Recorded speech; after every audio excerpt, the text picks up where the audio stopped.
You're listening to the Gabe Molina podcast. His wife makes all the money, and all he does is It's not a bad deal. knocks the bottom out and eats, drinks tea and shit. As I told him, I'm a trophy husband like Andre. I'm just on the other side of him. I'm pretty sure that all four of us, our wives, probably carry us. Not neither. I might go back to Not that 'cause neither. I miss it. Yeah. I miss my hair being on fire. Yeah. No. 'Cause, like, construction for me. It's funny.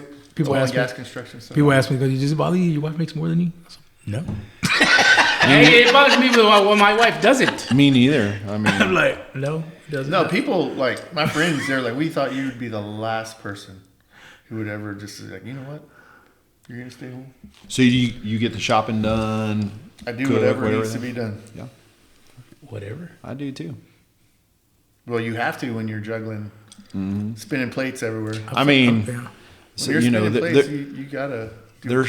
there's some years, you know, Kelly is like, "Are you making any money, or are you just doing that for fun?" I'm like, "Oh shit, I don't know." You know, it's kind of it's like keep me busy, but I'm like, "Hey, if you can, I told her I'll stay home. You know, screw it." I told Nina that too, but we'd have to move in with her dad. I'm trying to convince Mom to do it, but she's not biting on that yet. Yeah. It's funny because I was telling her the other day, I was like, or she was actually asking me. She's like, we don't have any kids. We make okay money. I was like, I make okay money, but go ahead. And then she's like, how can we not afford to do anything or go anywhere? I'm like, I don't know how these motherfuckers go on vacations. Yeah. Like a lot of people, and like a lot of people we know that Well- like both incomes are teachers. And I'm like, is it credit card or what are they doing? Yeah, 'Cause you have to look at their Yeah, finances. and a lot of people live more Live on credit. overindulging than they. I was my wife. Because she makes over six figures. But fucking, keep rubbing it in, Louis. I always said, I go with your salary and my salary. There's nothing we can't do. What was that Eddie Murphy joke where the dude made millions and she made like $38 and she's like, now we have $900 million, $900 million and $38. Yeah. She's like, put that in our account. The other day, Nina went to New Orleans and she goes, one day we need to go to New recording Orleans. Everything's recorded, but I'll cut it all out. Okay. She was going to New Orleans. She's like, one day we need to go to New Orleans. And I said, look, I can afford to send you on vacation. I said, I can't send us anywhere. Well, some people don't like to Dude, go on vacation. And I work a lot. We do the podcast, or I do the podcast. I would say we do the podcast a lot, you know, running to George West. Now got mom at the house. So when I have free time, I want to fucking chill, right? I want to watch some TV, relax, kind of get my mind clear. And Nina she wants to go get in some shit. Jason, he's gone. Oh, is it? Jason Blevins. Answer. Yeah, we're super close. That's right. Okay, so y'all want to get started? Sure. Put your headphones on so you can just see where the mic. But we'll have to pull yours closer. I might. Yeah, and like I was telling Andre earlier, and so like if you're talking out here, it sounds kind of echoey. Hello? Lewis did all that shit. Lewis, you're no wire fixing motherfucker, Lewis. Got it. So like you hear this, and then you get the close. Yeah. It gets a lot clearer. So when you talk, you just want to scoot up. You're real tight on that camera. You're real tight on that camera. That camera is picking up the backside of your microphone. That one is probably, you're in good shape. As a matter of fact, you know what? Roll the little side screen. Do what now? Like flip the side screen. The fin on the Yeah, flip that guy 180. No. like so you can see turn it. Oh, okay. Roll it. Yeah. And then this is y'all here. So that way you have it's hard to see, but at least you can kind of see where the edges are. Oh, okay. Got it. Hey, Jason just called me or tell me we're getting a lot of rain. 2 inches so far. We got Man, some it just okay stuff here. missed us. We never. There was just a little drizzle here. We need it. The pretty rain decent always rain. misses his place, so he gets mad. You know what? There really is something. It's like a triangle here, because you know we get it from the west and it goes over the top of Johnson City to Austin, and then if it comes off the Gulf, then it slides east. So it's like that little triangle there. I wonder what does that. It's just the prevailing winds. They're always prevailing. Yeah. All right. So before we get started, how's everybody's? It's not too loud for everybody in your ears? Nope. I don't think Totally so. fine. Okay. Part of this is to hang out with everybody and have a good time. The other part is, like I was telling them earlier, especially just around our little circle of people that we know, especially like on Facebook and stuff, there's a lot of people that talk about a lot of stuff that maybe we don't agree with. And so I told Lewis a long time ago, I said, y'all's kids are getting information from somewhere, right? It'd be nice to provide information that maybe we're giving them, right? So not that we're going to solve all the world's problems, but at least provoke thought and kind of put stuff on the radar and give them a different perspective, as opposed to what they're getting online already. At least they can go, well, Lewis thinks that, or Bo thinks that, or Andre thinks that way, or Gabe, or whatever.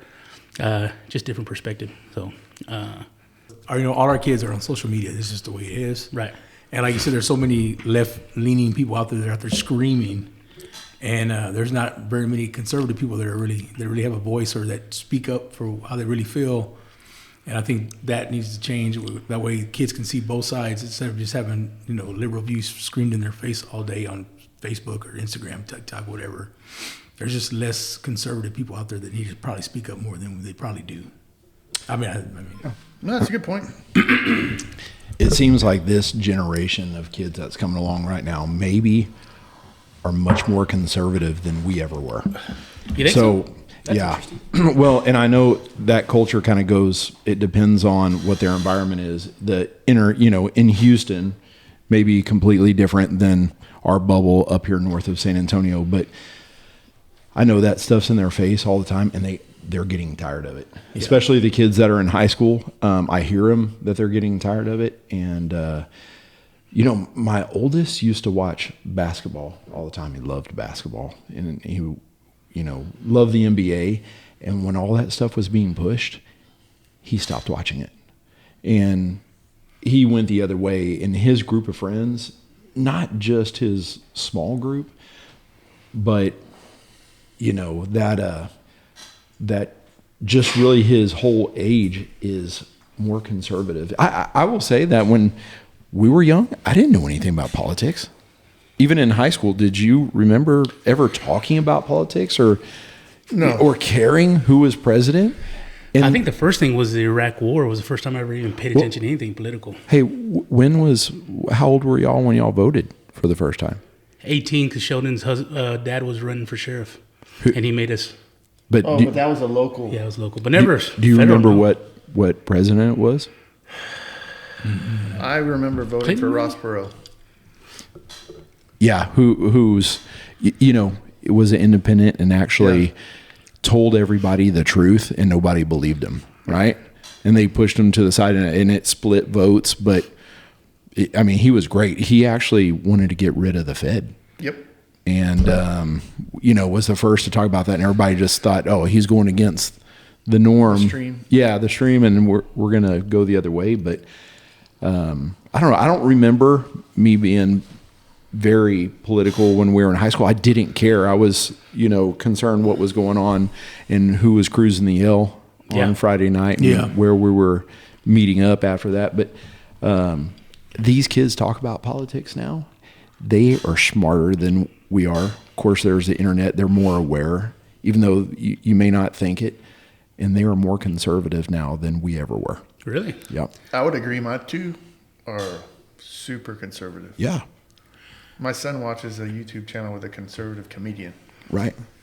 He's like, if you don't laugh at this, you're not a conservative. Yeah. That's interesting. Well, also to piggyback on what Bo's saying, because when we grew up, you said it wasn't a big deal. Politics, but at the same time, we didn't grow up with the internet. It wasn't pushed in your face. Yeah. If it didn't happen in your hometown or you didn't read it in the paper, you didn't know about it. Well, I feel like they tried to push it in their face, and they tried to influence them, but it had the opposite effect.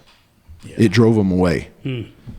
So I've heard some, really funny stories, up here of flying certain flags and honking horns and circling the high school. And my oldest has some really good stories how they in their cafeteria, they had news stations. The TVs were on. Let's get you this way. And they would change the channel because they would be on liberal news stations. Oh, really? So somehow they got the remotes, and then they would change the channel for it. Well, what's funny is, and I think it's a youth thing, right? I think anytime, regardless of what direction you push a kid, their I guess youth is going to want to push them in the opposite direction of what everybody's telling them to do as far as older folks go, right? Right. I guess we did it too to some degree, but that makes sense that's happening. I didn't realize it was happening on that level, but that's pretty interesting. I always think it's funny because like you have things like that just happened, like that the Kings the No Kings march thing that just Hey, happened. put your mic a little closer. The No Kings thing that just happened. They're talking about how all these people came out for No Kings, and it was such a big deal. I said, even if you have like I think Los Angeles was the biggest turnout, which is it was like maybe like 80,000 people, something like that. It was something high. But even if you have 80,000 here, 40,000 here, 20,000 here, whatever. So if you add it all up, it's like 1,000,000 people, maybe or a little more, that turned out for that whole thing across the country. There's 34 million people in the United States. That means 333 people didn't give a shit about that. You know what I mean? You know what's funny too is I forgot who I was talking to the other day, but that whole thing started off with the ICE agents, taking people, illegals, arresting them, taking them back to their country of origin. Everybody was up in arms about it and very upset. And it was interesting because I watched it for a week or two that happened. And it was like they took these people who were very passionate about something that was happening in their neighborhoods or in their city, or if, a lot of times they bust these protesters into, but they were very passionate about it. And I watched it, I kind of paid attention to it, and it all ended up heading in the direction where it was an anti-Trump rally. So they went from, hey, I care about family members that are here illegally and that are getting shipped off, to, hey, we hate Trump. And then one thing that I told one of the last two people that I had interviewed, I went to their website, and it was so interesting because the No Kings rally, their motto was no crown, no thorns, no kings. And it's like there's only Jesus, Right. That's the reference toward Jesus. Right. And that was their motto, no crown, no thorn, no kings. And it just struck me funny. And it's like people that I know that, Nina's related to, were very adamant and excited about that whole movement. And it's like, are you really paying the fucking attention? Because I don't think that you are. Because if you were, you'd be a little more delicate with the things that you get involved in, because I know you, and that isn't something that you would do, but you're not really paying attention, and that's the problem. And I don't know how true this is, but as far as like that No Kings thing, the heiress of Walmart, she was the one behind that. And a lot of that was just because she was pissed off at Trump. Well, I mean, people won't say that, but I think she was pissed off about tariffs and Trump bringing tariffs in at that time.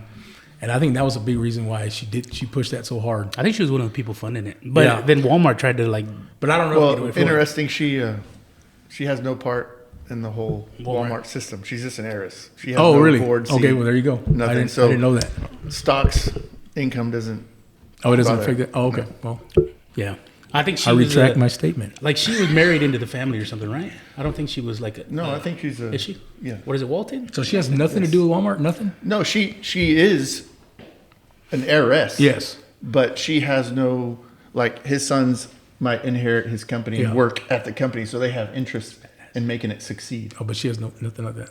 No. Oh, okay. So she can run her mouth, say something stupid, and not worry about the blowback from the board members saying, you just caused the stock to drop. Gotcha. But her we just Walmart lost is not millions, but billions. and her money is Walmart money. That's how she got her money. Right. Yeah. So I figured, I guess we already got started. Why don't we go around the table and let everybody know our preferred pronouns? Louis, you want to go first? I'm joking. I was trying to think fast, make something up. Yeah, I was trying to think something. I can't believe y'all took me serious. Well, no, I was ready for. I would get my kids ready for it because we were in Colorado. The preferred pronouns? Yeah. Oh, really? And you just tell if anybody comes up to you, just tell them whatever you think's funny. You think you're He-Man? Like, I'm He-Man, Master of the Universe. That's what you got to call me. And my kid was like, yes, I'll do that. I think it's something. I've been going by El Guapo for a long time. So, you got to call me this. I think that's one thing that's interesting. One of your kids at one point had mentioned how I guess they were running through. I guess there was a trans kid or something in the school, and it was very interesting to hear him talk about it because he had talked about how he wasn't trying to be malicious toward anything, but he didn't understand how to handle that. Because he didn't understand it, and so his perspective was, I don't want to be insulting to anybody, but it's giving him anxiety. You know what I'm saying? Because he doesn't want to insult somebody. And I mean, that's something that it's kind of like, it sucks that you got to have that conversation with your kids, but at a certain point, But it's like recent teaching history, them, I'll meet you halfway. You want me to call you something? No problem. Sure. But you got to call me. So if it came to a situation in school, 6th grade, I think Lincoln was when it first came up. And if the principal called him in the, like, come here, Lincoln. Why'd you say you were the master of the universe? Well, she said I had to say this. So Yeah. I feel like she has to call me what I want to be called. Yeah. So what's the problem? Let me ask you this, and this is maybe a deeper, heading real deep, is I've been kind of paying attention for stuff for a few years now, and I feel, and I've probably talked to each of y'all different times, but I feel like I get this, and this is going to sound crazy, but I get this feeling like this destabilization feels very, like it's happened before, right? And it typically happens around communism and trying to disrupt the way countries are being run and the way things are happening. And years ago, and I think I sent it to y'all, can't remember. You know, I did some research, and it was funny because I guess I was naive and I didn't realize that communism had a place here in the country, right? And you go online and it's like there's communist groups all over the country, you know? And so I kind of started digging into that stuff and looking into it, and I think I sent y'all pictures and some other stuff. And it just kind of, sometimes I wonder if it's a new play out of an old playbook and we're just not paying attention to it. You know what I'm saying? Well, that it's makes sense? free. Right. Free. We'll do this. We'll give you this. Everything's free. Right. That doesn't work that way. It never has. Well, Yeah. You know, it's funny because I was watching, I was kind of reading some stuff on, I guess it was the Bolsheviks or something. That was a video. I don't read. So, and they were talking about, I guess the Romanov dynasty was in Russia at the time. And I guess the Romanovs killed Lenin's brother. I forget his name. But that's what kind of like amped Lenin to go kill the Romanov family. But then, you know, communism comes in. And it's interesting because, like, when you start taking something from people who have, I mean, that's going to run out at some point, right? So all of a sudden, you had this guy that's running for mayor in New York, and he's talking about these government grocery stores that they want to build in New York. Mamdani. Yeah, there you go. And it's funny because, like, sounds great, right? There's a lot of poor people, there's a lot of hungry people, and let's feed them, right? Let's start these government grocery stores, and it's free, and you come get what you need. But after a while, it's like, okay, well, what happens when all of a sudden, you know, people with money start leaving your city, or they start leaving, you know, the country or the state or whatever it is, and now you can't provide the funding that you once did. So now all of a sudden, you know, what you can provide to people sucks, right? So now the vegetables are bad and the meat's spoiled. And now what are you going to do? Now you go to the federal government and say, hey, we have these programs in place that everybody needs and we can't fund them. When you knew initially in the beginning, you were never going to be able to maintain that, you know? And I mean, it's just, it always sounds, you know, the dessert always sounds good, but you got to have the vegetables too, man. And people don't want the vegetables. They want the dessert. Well, I mean, is there one place that you can ever say that communism worked anywhere? No, not that I'm aware of. And like you said, with the grocery store thing, like it's like the bigger chains are not gonna. I mean, you're right. I mean, if that happens, they're gonna leave, because I mean, right? Why would they be there? You know. So it's just it's a bad idea. Well, like you always say, when that New York mayor race starts happening, we're really gonna find out if the Jews run New York. We'll go find out. Just so you guys know, it's already failed. Oh, really? It's failed. Yeah, they've tried it before. Andre, you're the reader. Yeah, I'm just saying that in Kansas City, there's a taxpayer-funded grocery store turned out to be a huge success in teaching residents that socialism does not work. Shelves empty, food rotten, and rampant theft. That's crazy. Surprise. Mm-hmm. So I guess, and not that we're going to solve the world's problems today, but it's like, how do you convince? Because people are adamant that this is a great idea, you know? Yeah. And it's like, how do you convince people that this is not a great idea? Even when you show them something like this, you know, there's so many people that just say, hey, we got to try it. Or they always like to say, you know, this is Democrats' socialism, or this is I would tell them to go way. to the driver's license office and try and get an appointment that day. Yeah. Because the government's never efficient at anything. No, they're so not. Running a grocery store takes massive amounts of coordination and to just be fluid at what you do. Yeah. Yeah, the other day my son had to renew his driver's license, and we had to look at every DMV in Houston because the earliest one was away. months away. I was like, what the? I mean, he had to wait like 3 or 4 weeks before he got to get his. You better not fail it, son. Because my daughter did, and I had to drive to Beeville. Oh, my God. Yeah. Dude, I've driven to George West to go get my license renewed. I'm not doing it up here ever again. I'll go to George West or I'll go to Jordanton. But Jordanton's only open on Wednesdays. Just say what. Are you still required to get an inspection in George West, Lago County? No, No, I it's think not a state requirement anymore. yeah, you just pay. Well, no, the, it depends on the county because like Brazoria County, Well, yeah. you still have to do it. Yeah, because y'all are up there and Yeah. big city life. Dude, I remember when Lewis had to go get his inspection done, and I guess over there they do the rod in the tailpipe. Yeah. And he goes, "We gotta go to this. You gotta go to this one special one." I said, "What is it?"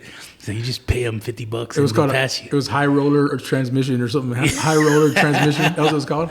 And he goes, "Hey, you know your truck's not going to pass it." And he's like, "But you know, We can make it pass. he goes, $20 more. I can make it happen." I'm like, all right. Hey, when we were driving That over place there, is closed down, by the way. Anyway, it's not there anymore. But when we were it driving was- over there, it was all massage parlor, inspection sticker, massage parlor. So it was that side of Houston. dude, the best place there in Houston it's over there off of Elgin Lockwood somewhere. It's a taqueria / muffler shop. That's awesome. Eat while they fix your pipes. That's crazy. So what I would like to ask you, or all of you, what have y'all seen different since I guess Trump's gotten a lot tighter on the border? Have y'all seen anything different in y'all's areas? Whether it's labor or whether it's just people around. I was talking to. I tell everybody that I talked about the border. Initially, it really bothered me because when it was getting crazy and you had all the bailouts, I always try and keep things super simple, right? And I always kind of go back to Barbara being out on her 15 acres out in Clegg, right? And all of a sudden she's got to carry a gun on her every day, and there's bailouts, and they're right down the road from her, and people had a lot of anxiety. And now a lot of that slowed down and stopped. And it's interesting that how that's kind of, I guess, slowed down considerably, and there's still people who are terribly upset about it. And it's kind of like, well, a lot of these people I feel that are upset about it never paid attention to how people were living in the street in El Paso and Del Rio, and these small communities who couldn't physically provide for these people, and not to provide an excuse, but I guarantee you, if I was somewhere illegally and had and I'm in Del Rio, right? There's nowhere to work, nowhere to eat, nowhere to sleep.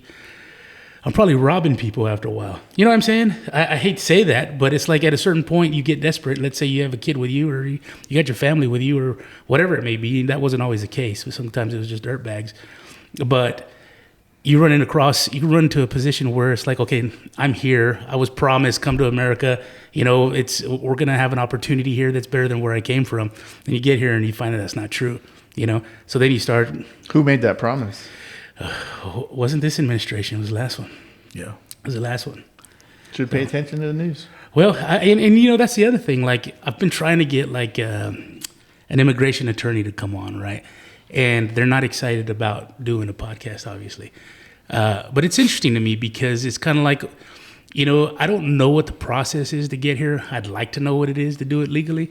I hear from people that are on the other side of that. They say it takes forever and it's super expensive, and I get all that, and it's kind of like, well, these protests recently, I was talking to Mom about it last night, and it's interesting because I kind of come across where it's like the people who protest in the street and riot or whatever they do, to me, it makes no sense, right? You want to make a difference? Call your senator, go to their office, go sit there and protest there, and ask them why they've never bothered fixing the issue. Yeah. Well, you're not making a difference in the street. You never did. Every time you've ever tried to protest in the street, it never happened. So it's like, if you really care about the process, go to the people who can change it, right? Go write letters, go to their office, do whatever you got to do. But it's like, people don't go that route. And I don't know what the purpose is or what the thought process is there, but if it needs a change, then it needs a change, but it's not going to change by fucking going to the streets. I know a lot of people have asked me, Bo, how have you been affected with this in construction? I'm like, zero. all of our guys are legal. And I was talking to my framer one day, who's I've been working with for 19 years. And I said, what do you think about all this? He was like, Bo, he's like, those aren't good people coming across here. He's like, we don't want them coming across here either. He's like, we got here, the right way, and it was hard for us. He was like, but this isn't, my family and stuff coming across here. These are guys from, deep down, in there in other countries, not necessarily Mexico. So I'm sure it has, hit maybe commercial a little bit more or production, but on the custom side, we haven't been affected at all. Yeah. And a lot of people don't want to hear this, but like you said, like people who are legally, they don't want them here either. They don't. Like you said, and like you said, as far as affecting where I'm from, Houston, I've seen a few things on the news where I've had a few instances where they've kind of arrested some people and stuff, rounded some people up. But it's nowhere near like what you see. I think really most of the focus is on more of these like sanctuary cities where they have quite a few illegals there. So I think that's where the most of the focus. So really in Houston, I really haven't noticed it. I mean, I haven't seen anything where it seems to affect anything going on. Everything's going on in Houston that I can see, and it seems normal. I mean, yeah. Well, those are good perspectives, especially on the construction side. My problem is I spend a lot of time. Bo, not being the only white guy here, how do you feel about it? How do you feel about it, Bo? You know what? Damn it, Lewis, I'm glad. Give us the white perspective, Bo. I think he just did. I mean, I all the guys that we use came from Mexico. Yeah. So, I mean, and they're hard ass workers. I mean, these guys are amazing. Yeah. So they do way more than I can, and their work ethic is unbelievable. But they came, they're old school. They came through, and they came here to work. Yeah.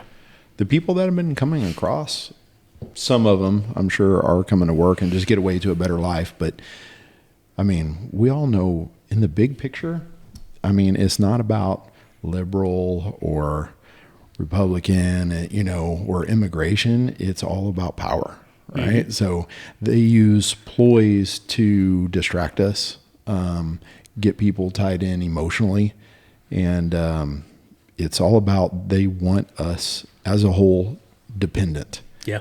And I mean, we all know what the Federal Reserve is.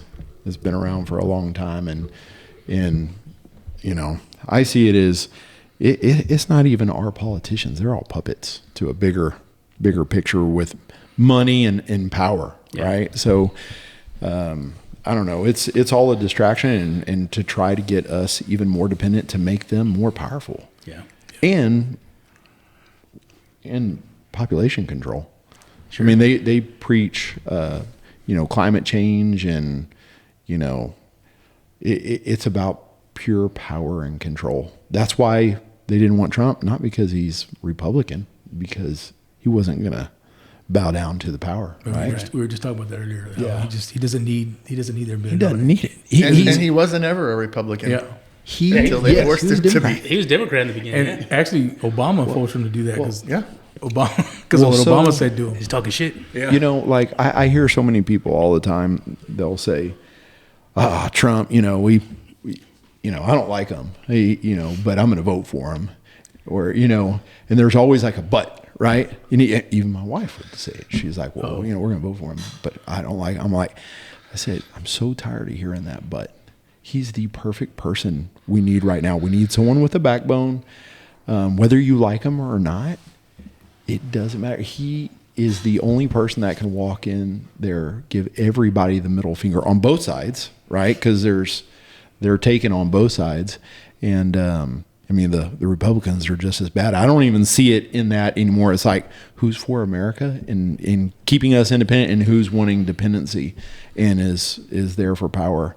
But when everybody in Washington hates you, you're doing it probably right. all right with me. So yeah. So I got so tired of hearing the but. I'm going to vote for him, but I don't really care for his personality or the way he treats women and everything. I'm like, you know what? I don't give a damn. Like, I want him to run it like a business. Right.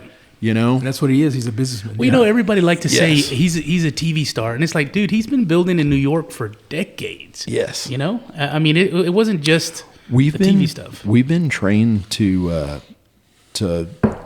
view what a politician looks like.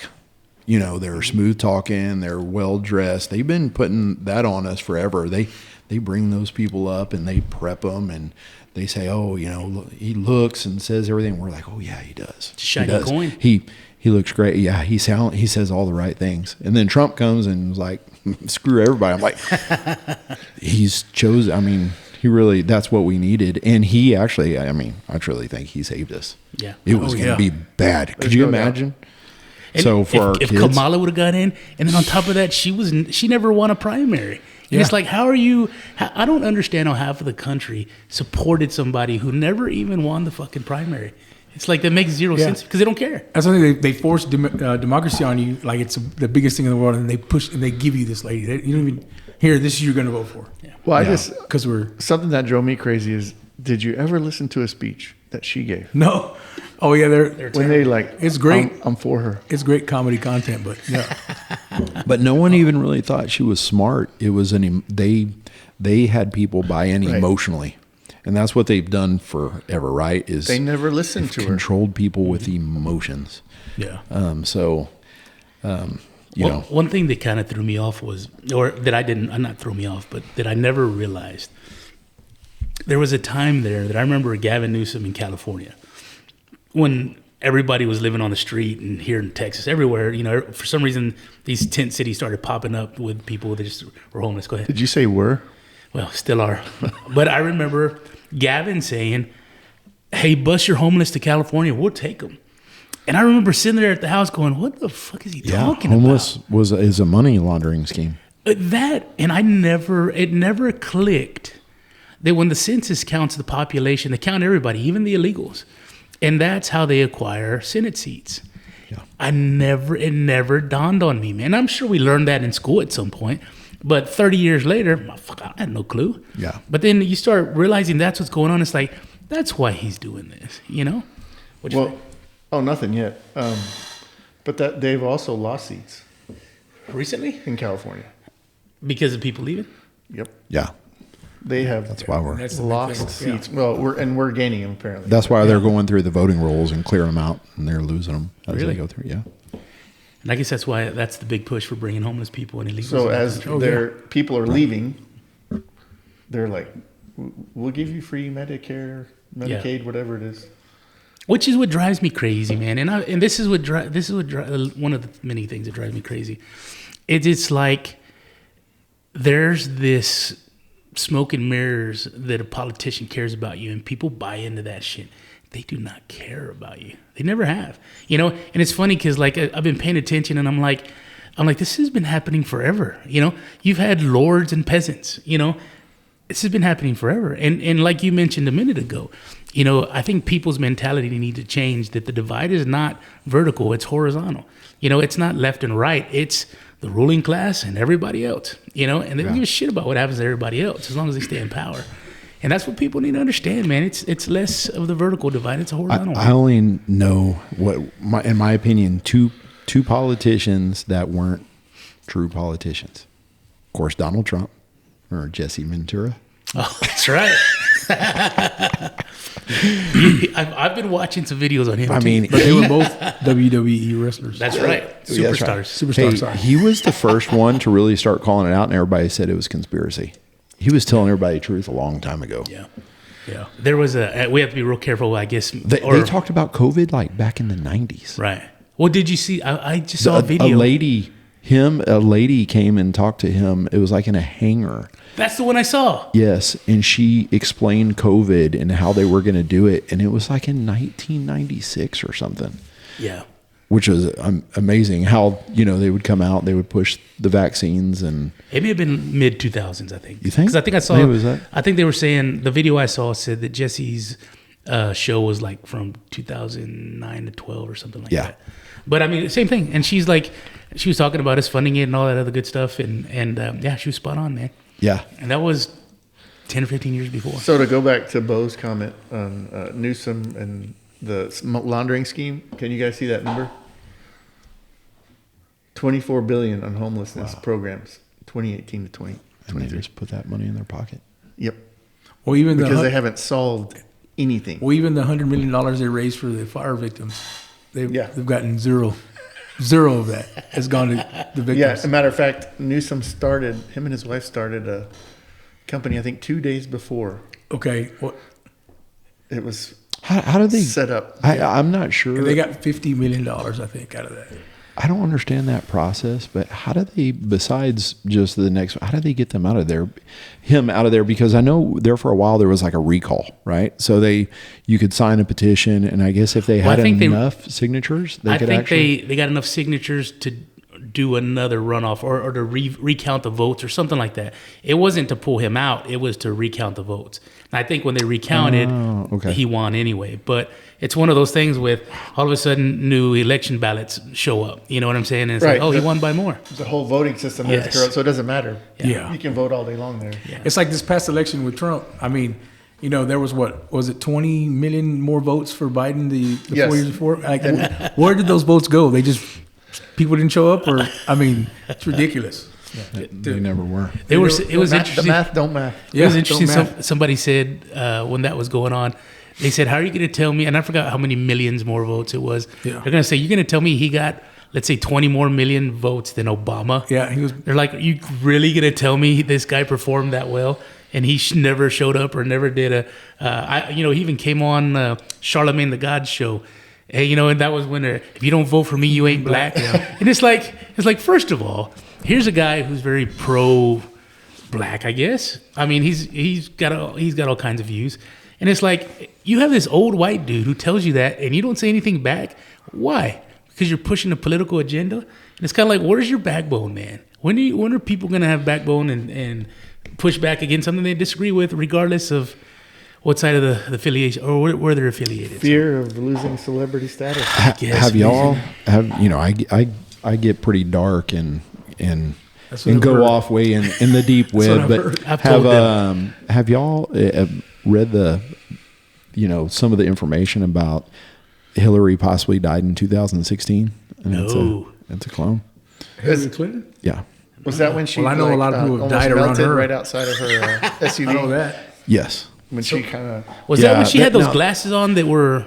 So there was an interview with a guy, and he swears that it's not Hillary Clinton, that she, had like pneumonia and was really sick after her running and actually passed away. And they had several clones in the daughter's, and it could totally be BS, but a lot of this BS we're finding out is true. Yeah. And, they showed all of the different clones and the features on her face. And I feel like they did something similar with Biden, and it was interesting to see like where his ear attached to his face. Did you ever see those? Well, I've seen those, but I've also seen when they brought out like the tall Biden. Oh, that's right. Like freakishly tall. And he could walk really fast. Yeah. Yeah. So, who knows how much. I'm going to try this. There's a bigger picture of what they've been trying to push, but overall, I think not only are we calling bullshit, but I think the kids are too. Yeah. So, well, I think that's the important thing, and I told Andre too and Lewis. I'm like, I see what's going on, and it makes me really fearful for y'all's kids. And what they're gonna, the state of the country's gonna be in when they're our age. What is that gonna look like for them? Well, what's funny is you think about it, but it pushes us to make almost every major decision in our life now. Yeah. So look at Andre, where he's living right now. Purpose. Yeah. I ran.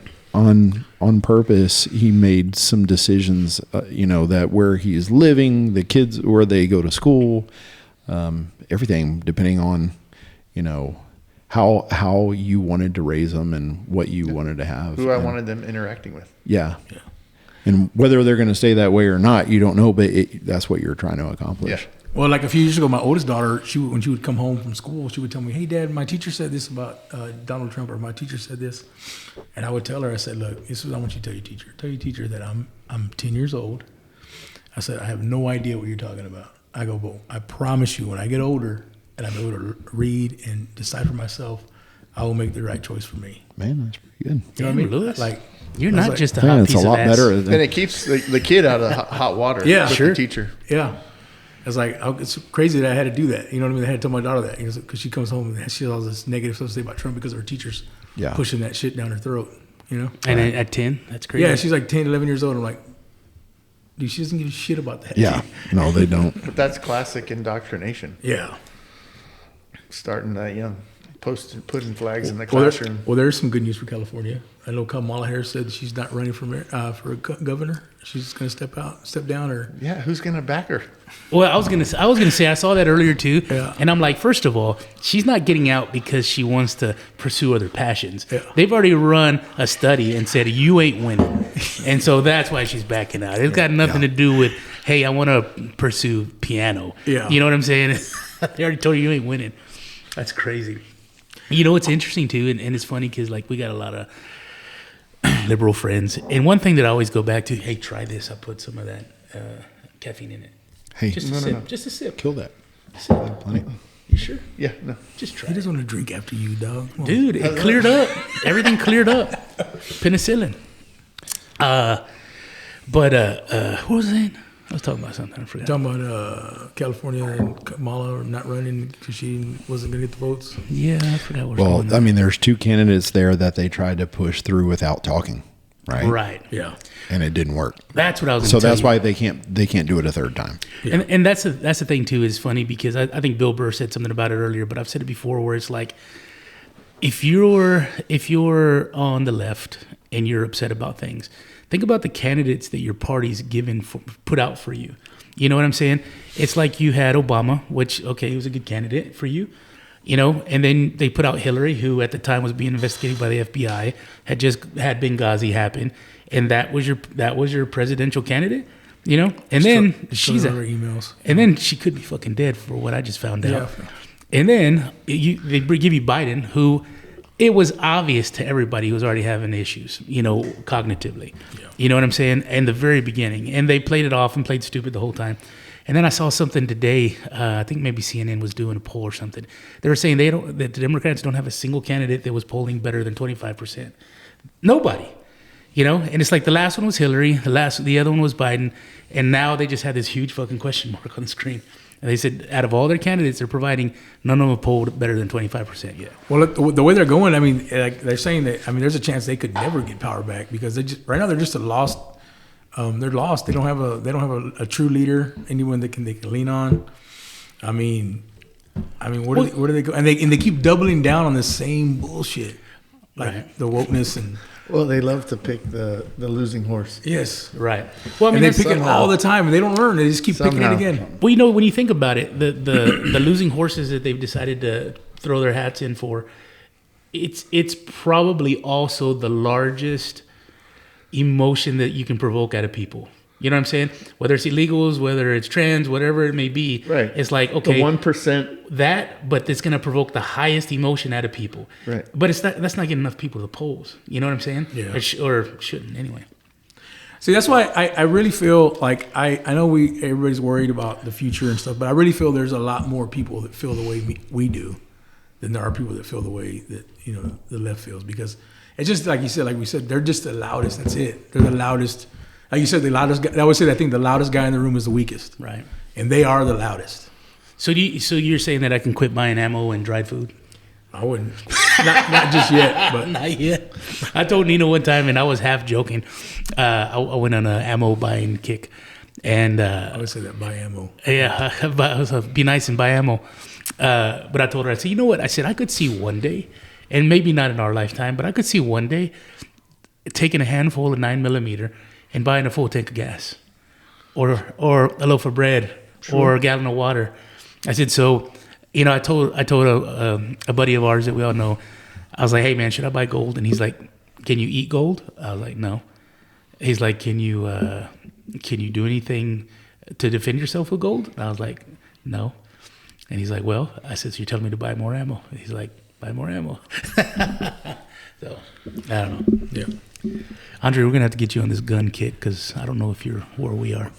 Are you a gun guy? Yeah. Are you? Not, Okay. not like, I am a fisherman. Yeah. My son's gotten me into guns. And I do have like protection stuff. I mean, there's one right there next to my bed. Yeah. But I'm not super worried about it. And your comment about the gold, I get Try it. this. Go ahead, Andre. I'm like you, man. I have a few guns. I'm nothing. Is I don't this have an gonna make armory me have bigger like builds? Gabe, and I'm sure Bo and them, but Tell me. I kind of always take to heart what this guy says because he usually makes pretty good points. So yeah, I'm like him. I have He says a lot of bullshit too. Right. Yeah. So I ask a lot of people so about I a lot have of bought a lot guns. of ammo. And I'm like, you have 20 different calibers. Yeah. No. That doesn't make sense to me. No, I don't. I'd rather have like 2 and just a bunch of ammo. They're like, Yeah. oh yeah, that makes more sense. Now it's fun to have different calibers. Sure, but to me, it doesn't make Right. logical sense. If you're thinking from a self-defense I like to hang around perspective. shotgun, 22, Yeah. 9mm, and 5.56. That's what I got. Okay. Or 223. That's kind of where I live. sure. Now I have 5.56, little, 223. I have little spin-offs, but that's usually where I'm living. But Yeah, I live there too. Yeah, that's me. Same thing. 5.56. But I wouldn't 40, consider myself a gun guy. 12 gauge, you are. You Shotgun. just don't realize it. and I have a 22. That's about it. Yeah. Handful of rifles. All bow packs is his love gun. That's all I need. Shoots the same thing, and you got plenty of ammo. I'll tell you. He's got I'll tell the you a funny recipe. story. I'm going with Andre's theory. I'll tell you a funny story because, like I said, I really wasn't a gun guy, till recently. Till I scared him. And my wife would always go like, "Why do you need a gun? What do you need a gun for? You don't know." I go, I have a gun. I go, it's not that I need a gun. I go, I just need to know that if the shit hits the fan one day, I don't want to be the only asshole without one. So you're saying you want to fit in? Well, it's funny because here's another funny story. One night we were asleep. I was asleep, and my wife wakes me. She goes, "Babe," she goes, "I heard the garage door open. Something happened, right?" I was like, "All right." So I got up, put my boots on, grabbed my gun out of the top, walked down, and I checked all my kids. They were all asleep upstairs. You were And- scared shitless too, right? No. I go. I'm coming downstairs. I go, if you're in my house, I have 15 reasons you should be out of here, right? So I go downstairs, check that, and of course nothing was there. It was just like whatever. So I came back upstairs, and of course my wife was, and of course she's always against guns, So I laid back in bed, put everything, laid back in, and she starts rubbing my shoulder. She started going, "You buy all the guns you want."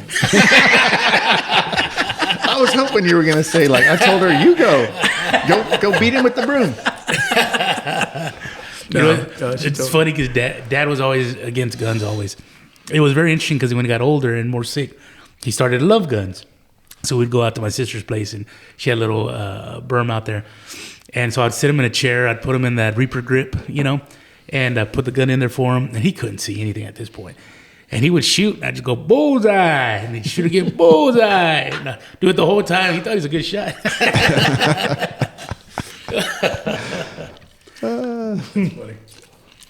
Are you teaching your kid how to process animals? I know you said you took him hunting. Yeah. His first deer, Get into we that. sat in the kitchen with Grandpa, because Grandpa's very big into hunting. Where's he from, Grandpa? Up north? Or here in Texas? Syracuse area. Oh, okay. And we deboned that entire doe. Oh, really? It took hours. Yeah. If you do it right, it's a lot of work. There's a lot. It was That's why everybody drop. It's like getting your oil change. You just neck go meat, drop the. Yeah. everything. We did it all for hours. And so he could understand that there's a lot of work involved. And that's the way we treat it every time. Yeah. No. So do y'all eat it as a family? Do y'all chili? Does your wife like it or? Oh, yes. I've gotten into it to where I'm making Italian sausage. Damn. Chorizo, breakfast sausage, Yeah. all the steaks. But I don't hunt. Yeah. It comes from Grandpa, or if Lincoln goes and shoots Yeah. a deer. We have a full walk-in butcher shop cooler. My dad processes all of the meat, and always has. And I feel bad because I never do, and he's 80 now. He's like, Bo, I'd really like for you to come learn this. Now I can debone an animal, no problem, but all the processing, I've never done that. I've just always been too busy for it. And, now I'm kind of feeling guilty, like, man, I need to go learn that to pass it on. And I feel like it's something where it's definitely healthy. Now, my oldest, we have access meat, and he's like, I'm taking it to college because I know it's healthy and what's in it. And he's going to use it all the time. You think you're going to start doing that? Time's hard. I get that. It's hard to find time, but especially as busy. It is, and he's got the setup for it. But It's not that hard. I figured it out. Yeah. Well, I mean, I guess, the way his dad has it set up, and I guess when you do different things, not to get all, I say not to get all, but actually to get all. It was very interesting because I always tell people, during COVID, we had this time period where it was like a small little moment in time where it was a preview of what life could be like if things got terribly bad, right? And it was kind of like, okay, well, you can't leave home. You know how it is when it rains up here or there's a hurricane in Houston. There's a hurricane in Houston, between Houston and Louisiana, and everybody's buying all the gas and all the bread and all the toilet paper and everything else, And it's interesting because in that short period of time, it made me reflect on, because we grew up with Dad processing animals. Now, we didn't do anything as extensive as that, but, quartering or making sausage or cutting steaks and freezing things. And it's interesting because, like, with technology and stuff, we've gotten so detached from knowing those skills, and it really is a skill that you've got to learn and know how to do. And it was funny because I thought, there's so many times where things get really bad, and Nina's like, hey, do I need to go buy groceries? And I'm like, no. I'll say, we'll be fine. And she's like, well, everybody's on Facebook's talking about everything's getting sold out. And I said, listen, first of all, we have plenty of food in the house. Even if it's something we don't want to eat or we don't feel like eating, we have something to eat, right? If it's a can of beans, there's still something in the house. And then I get a little cocky and I say, and outside of that, there's a lot of deer in the neighborhood, but in reality, it's like, those are the types of skills that I feel like we need to be passing down to the kids, right? Because not only is it something that you're doing with your family and you're interacting and you're having, you're learning things or doing something with grandpa, but at the same time, it's like, if you're down at Barbara's and all of a sudden shit happens and you're shooting pig and rabbit and deer to feed your family, all of a sudden there's no grocery store, there's no things in the grocery, the meat's gone bad, right? We talked about that socialist utopia grocery store. Let's say you run into that, what are you going to do? Yeah. What are you going to do when you run out of gas and the truck isn't going to run anymore? When we get into fishy times, I always go fill up 6 5-gallon cans of gas, and I'm like, I got to at least get down south. We always talk, hey, when shit gets bad, go down south. Know, but it's kind of like those are all skills that are perishable, and we're not teaching those kids that anymore. And I think it's just something that being able to take your kids in there and learning it and doing it with your dad. I mean, those are gonna be memories that you're building, but at the same time, being able to do those things. It's funny you say that because like my wife's family. This is not deer processing, but like just passing skills down to generations and learning new things. My father-in-law was a very successful baker in Houston. He had a couple of businesses. He was a very successful businessman in Houston, and he had 12 kids, and none of them learned how to make bread. Oh, really? None of them. And I know they feel like bad that it kind of died with my father-in-law. You know what I mean?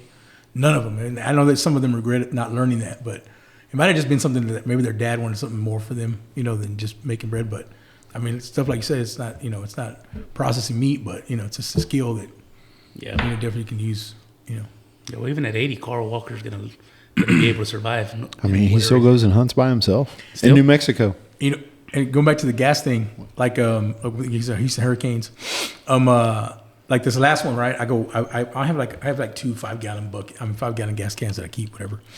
And I said, you know what? Well, I got 25 gallons in this truck and 25 gallons in that car. If I really need it later on, I can siphon it out of there. You know what I mean? Whatever. Turns out you can't. Is there all the new? Yeah, newer model. Because I bought a siphon pump and everything, and then when I tried to do it, I couldn't. It doesn't let you. Hey, at that point, hammer and a screwdriver, man. Yeah, newer vehicles. I was like, oh my goodness. I used to, when preppers, we built a lot of homes for preppers. And I was like, oh man, that's kind of too much. If something happens, I'll figure it out. But here in the last 2 years, I've gone that way. I've put in a generator. I've put in a 1,000-gallon diesel tank at the house. I bought another truck that had 55-gallon tank. I could, do 700 to 800. So it's like I've gone that way that if something happens, you have a bunker. I might. What's the diesel tank for? Is that for the generator? So, well, part of it's for work because we have diesel trucks and skid steers, so we'll fill up there. But since my generator holds 210 gallons of diesel, so I can put diesel in it right there, and I could run it for weeks. Got it. I went 1,000-gallon propane. Oh, yeah. I went a different direction. That's why I was like, oh, okay. Yeah. No, that's really. I thought I was real smart, and it was a generator that was running a cell phone tower down in Corpus, and they sold it. And it was an industrial generator. I'm like, oh man, it has a ton of power. I could run everything, So I bought it, and a guy brought it up here, but I didn't realize hooking up an industrial generator to a residential home. You got to drop down. Yes, it's not compatible, and the switch. It was, and Is it the phasing or something? Yeah, I've spent way more than I should have. I could have bought a really nice propane generator for a lot cheaper. But it'll probably run forever. It'll run. I mean, this thing is a maniac. It's huge. It's as almost tall as the ceiling. I already told Nina, I said, if things ever got bad, I'm dropping off at your dad's and I'm going to Bose. So. I got everything now. So it's almost like I'm waiting every time the electricity kicks off. I'm like, generator's running. It's an awesome feeling. Well, there's people. Remember when it froze? When we had that freeze of 20, whatever it was. Like I didn't ever even thought about it. But when we came back to work after that, I was talking to people, and they're like, "Man, we had to wash and flush our toilets with water at a swimming pool." Yeah. And I was like, "Man, I didn't even think about that." So I mean, even having a swimming pool. Now you got to put a pool in. I just get to your house.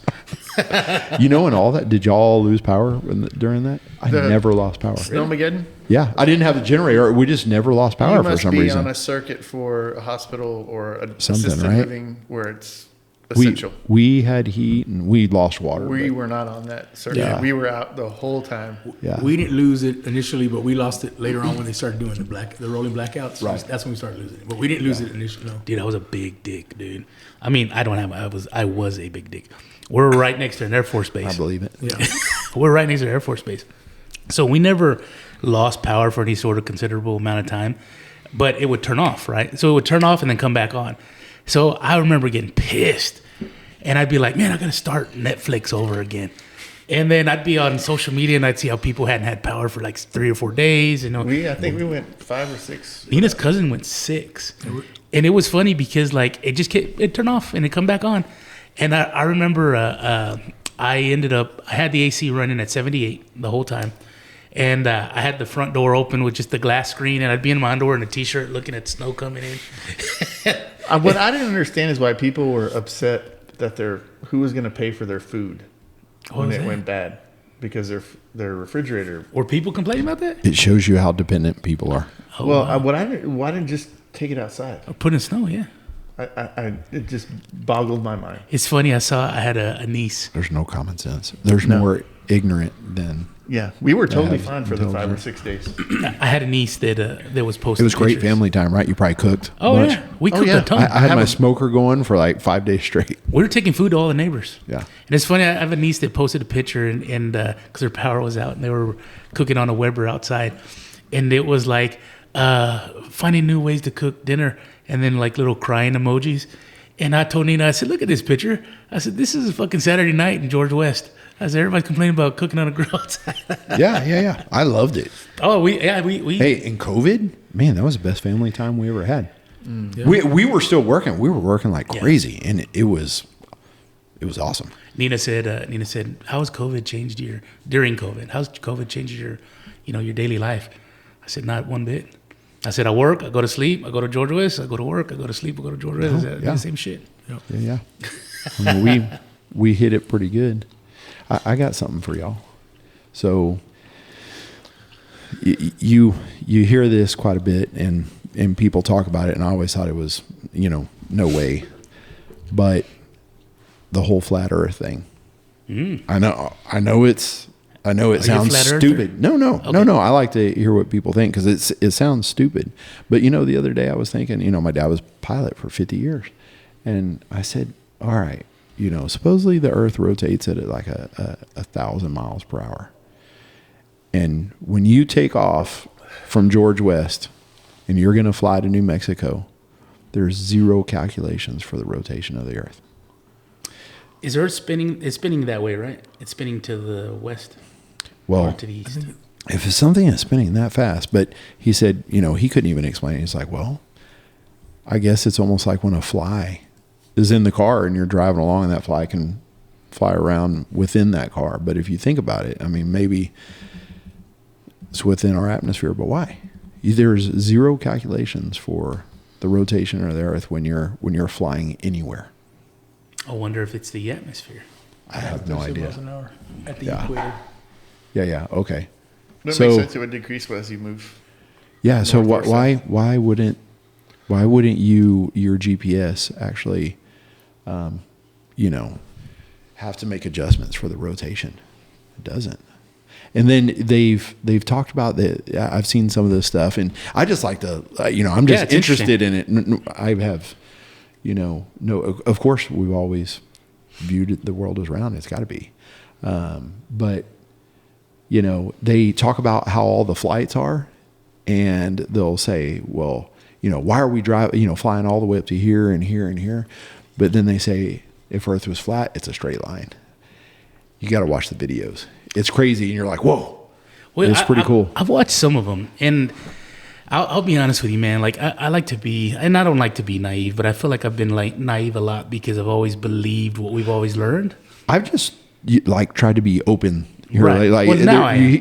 you're hearing so many things, and it's like I'm interested in it. From to aliens to ghosts to it's like I read all this stuff that takes up I've gotten like a little away from politics here lately, and I read about aliens and the flat Earth and ghost and all kinds of other stuff that are been intriguing me. Well, I mean, even with like the alien thing, like they had a congressional hearing where they said that they exist and they're in the oceans, and it blew my mind because, and I even told Andre, and Andre was like, "Well, duh," but I was like, "Dude, how come nobody's losing their shit?" And Andre's like, because everybody's already known this. And it's like, okay. Well, I wouldn't say that everybody has known this, but it's been talked about for so long. Yeah. It's almost like beating a dead horse. Like, all right, let's see you. Let's see them. Yeah, but it's like, okay. I think majority of people cannot handle it. I think Right. there would be utter panic. And it's unfortunate. Has your wife ever had a perspective on it? I mean, because she's a super smart girl. No. Or lady. No.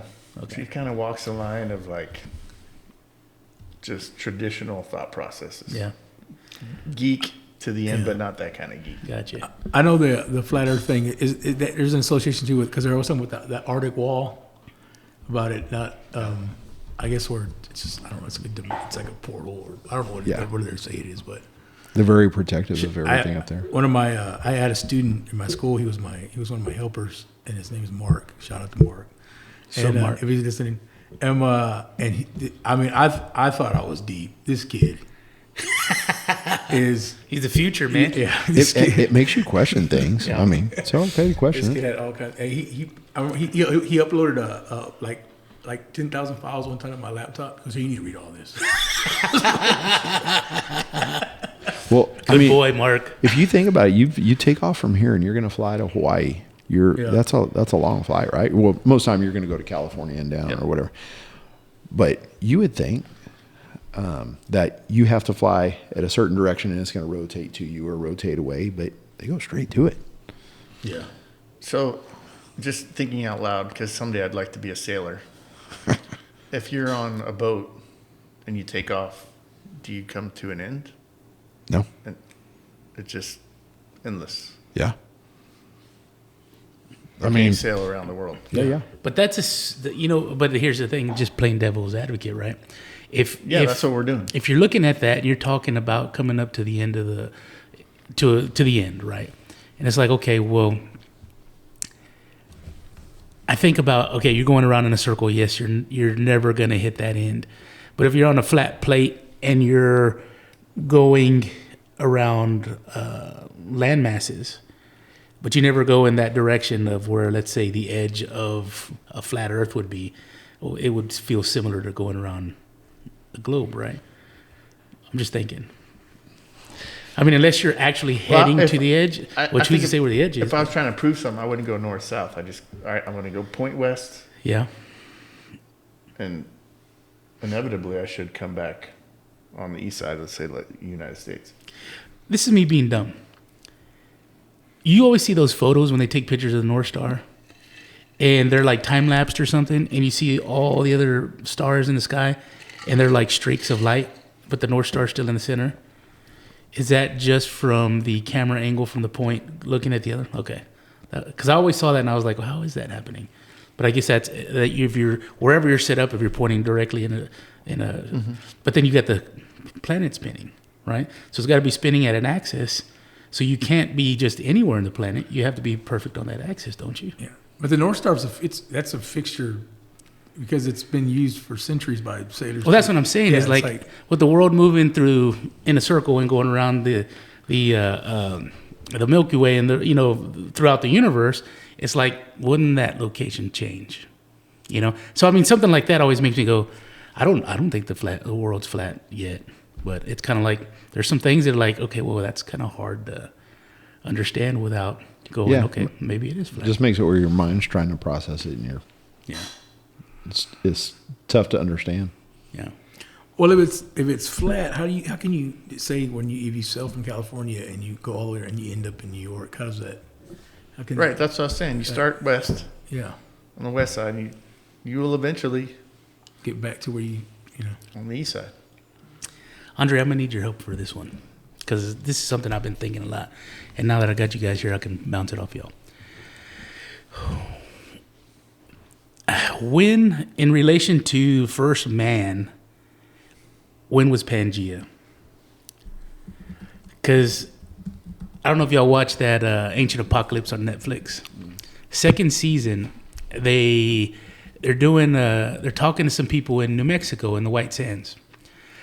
Apparently, they found footprints that predate when they think. No, well, I don't know, but it predates when they think people came through the land bridge from Asia over here. That's all that. And so it's kind of like, okay,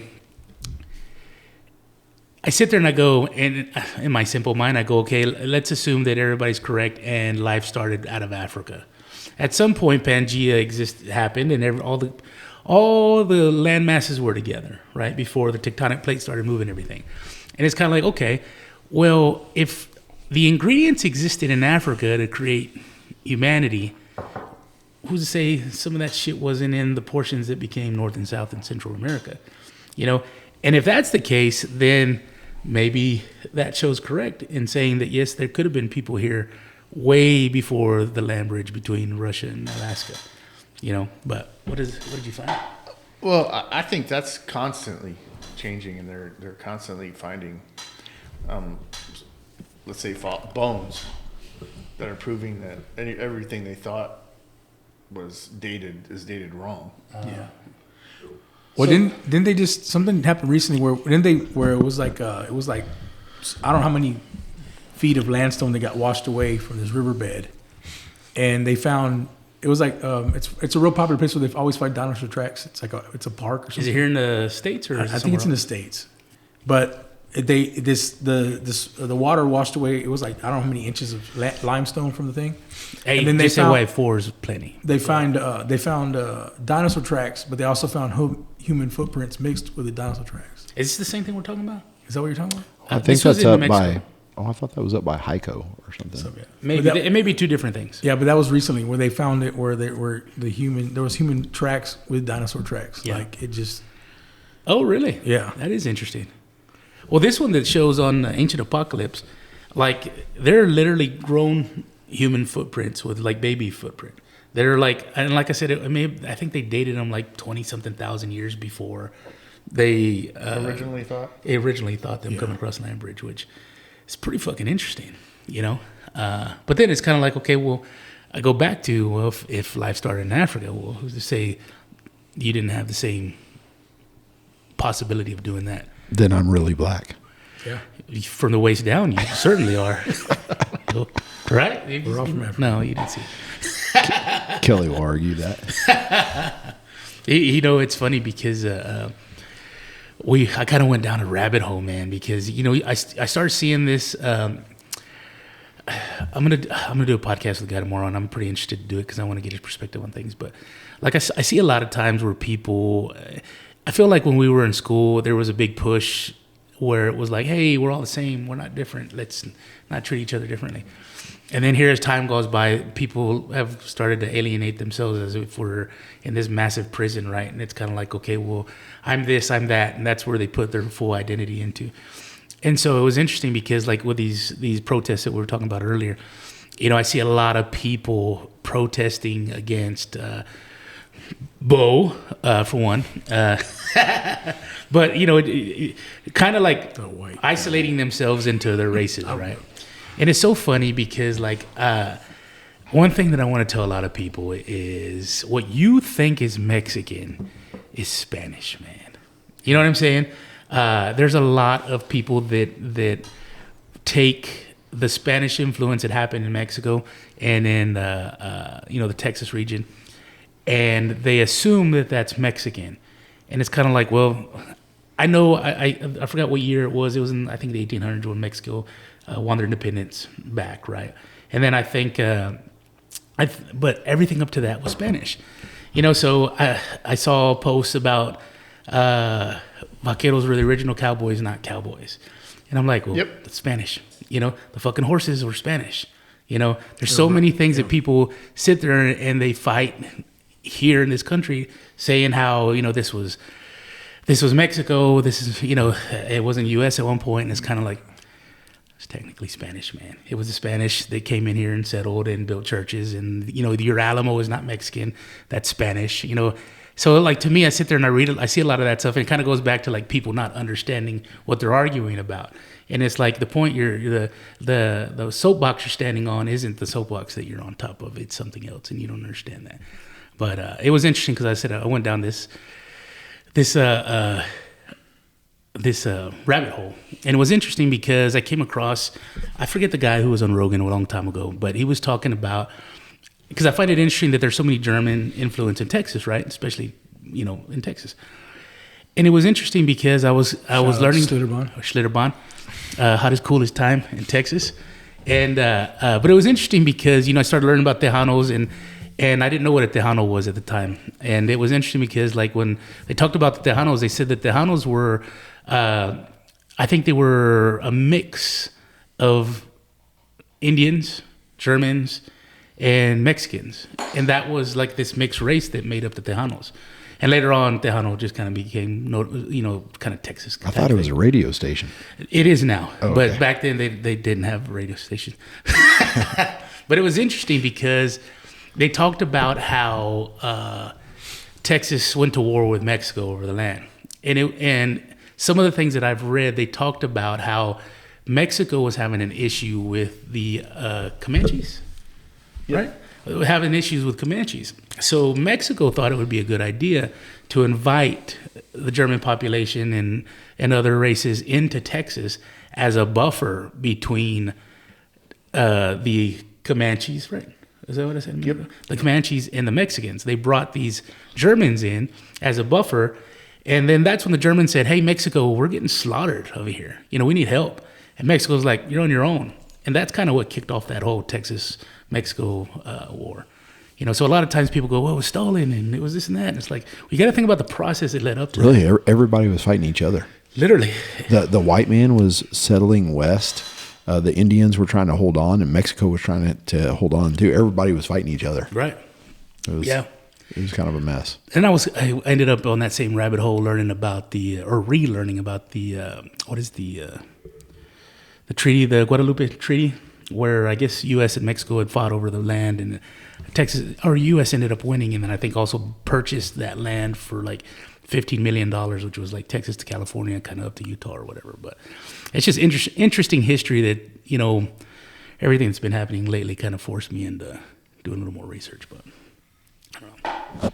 That's why I love going to the ranch in New Mexico. My dad bought some land there, I don't know, about 15 years ago or so. And everything is the same from the 1800s. Really?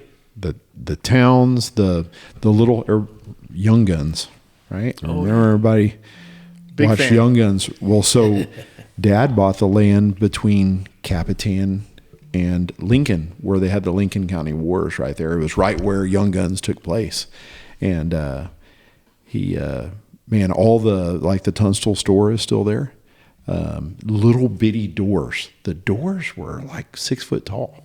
The people were small, but everything's the same. But everybody was fighting over cattle, beef, food. There was just cattle wars. They were just shooting each other. But he's got the coolest cave on his property.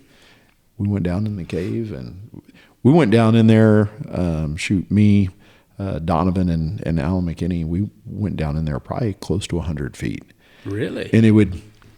Yeah, you can tell it was natural, and then they would chisel it, through places, and there was big chambers. But we got down in there probably 60, 70 feet, and silt had filled in too. But Alan dug under, and all we could see his feet. And he goes, "Guys, y'all got to see this." And he stood up in one of those chambers, and then we dug under too, and there was a wooden cross hanging up there. No kidding. And so you're wondering, all right, so maybe they were mining, looking for gold, or they were just hiding out, from Indians, or, what all, when all was that used? It had some ladders in there as you climb down in some places, and it still had the square head nails. I would love it if what they year had. were those? Do you know? Oh man, they were pre-18 something, I thought. Yeah, so all that area was settled in the 1850s, 1840s, and 1850s. So that must have been like a church or Man, something. it is eerie when you drive through there, because everything is still looked from the. I mean, it hasn't been updated. So you're saying William H. Bonney could have hit it in there? I mean, you saw this the thing about Hitler was never. He went to. What is it? Somewhere in South. Argentina. Argentina, right? They never killed him, and it's like now they're saying, Bonnie really didn't die. They transferred him to Hyco, Texas, and he ended up dying in Hyco. Oh, is that old man that they interviewed? Supposedly, they swore he was, or he did. But I mean, it's pretty neat to go up there. You feel like you're back in the 1800s. It's amazing. That's crazy.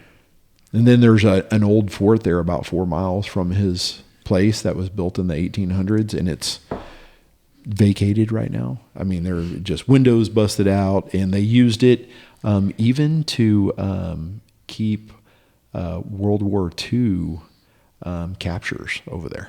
Really? They sent them to New Mexico. Yeah. That's crazy. Yeah.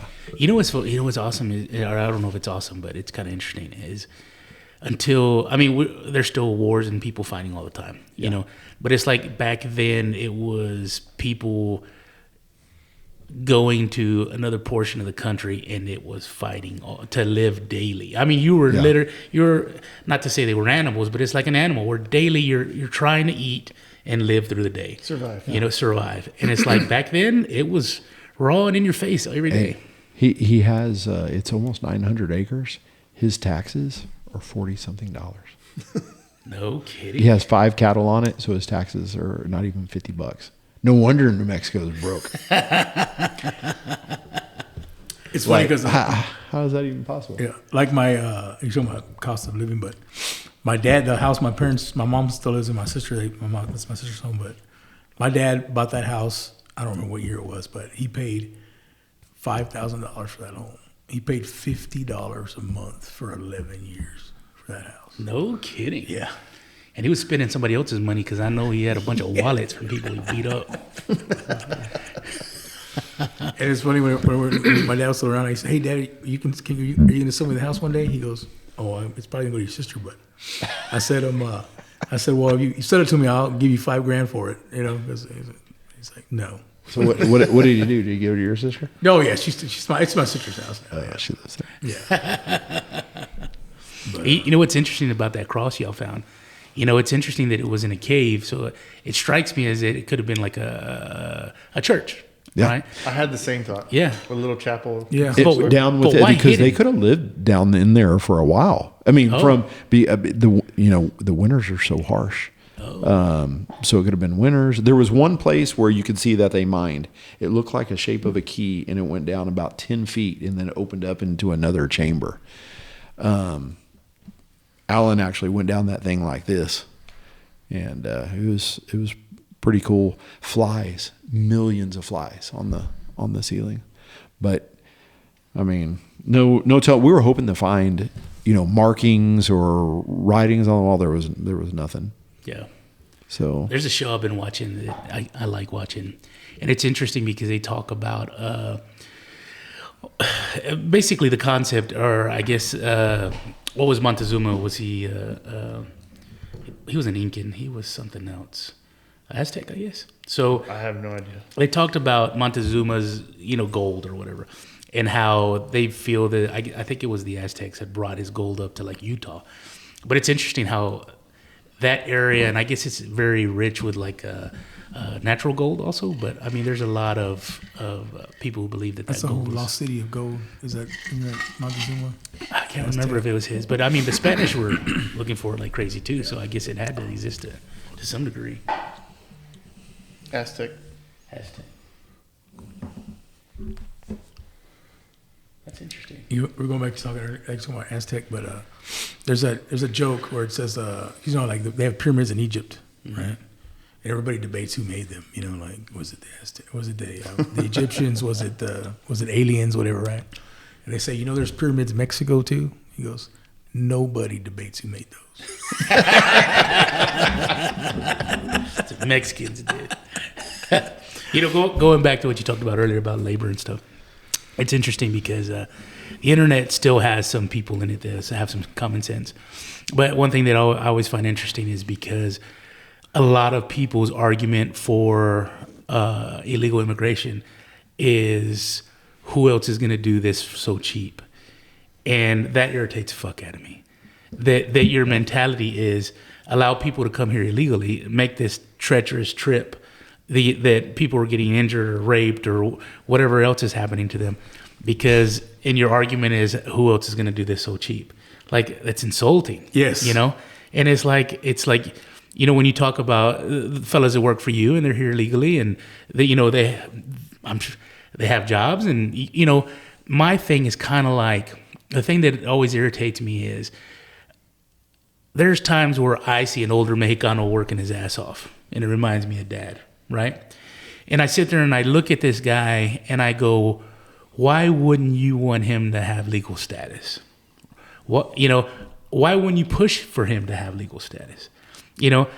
This guy who's here illegally and he's in his 60s, what happens when he can't physically do the job he's been doing? You're going to discard him? No fucking 401k, no retirement plan. He just lived paycheck to paycheck because you were willing to pay him a cheap amount of money to do a job that you couldn't get somebody else to do for a decent amount of money. And now here he is, 60, 65, and he can barely walk, and now he needs his granddaughter to fucking take care of him. You know what I'm saying? And it's like that's kind of like that insults, right? Not just me, I think but their it's thought insulting. process is that Medicaid. So that's the deal, is put them on Medicaid. Yeah. Or they've been sending money back home, building a house. So they'd be going back home when they're in their 60s? Is that kind of what's going on? A lot of them do that. Do they really? I didn't know that. Yeah. I know my wife, I think last year, she had a janitor that worked at her school. He was 80. Oh, really? Yeah. I mean, he got the job done, but he's 80 years old being a janitor for elementary school. It's crazy. But there's also people like that they can't stop working. they can't stop working, man. I mean, I hate to say it, but like Barbara's that way. Like Barbara works. If Barbara likes to have fun, and now that she's gotten older, she slowed down a little bit. But it's kind of like, hey, you want to go do something fun, or you want to go help Robert build a shed? Well, let's go build a shed. You know what I'm saying? So I mean, there's people like that. They love what they do, and they just keep doing it. Yeah, I'm not that guy. What are you thinking? I like the physical labor. I actually was shoveling today. Were you? Yeah. Well, you get a lot of stuff done on your own too. So yeah, I don't like to depend on anybody else. Yeah.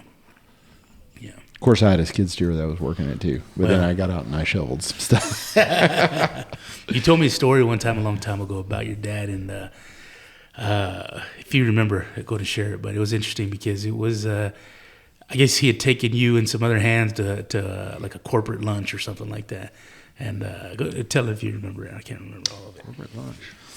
I guess y'all had gone. The guys were dirty, and he had said something that he was like, "Let's go eat." And none of the guys were gonna walk up to there because it was like a corporate deal. And he's like, "Y'all come eat." He said, "If anybody deserves this shit, it's you guys." Yeah. See, they're the reason you're the reason they're having the party. Yeah. He always believed in that. Yeah.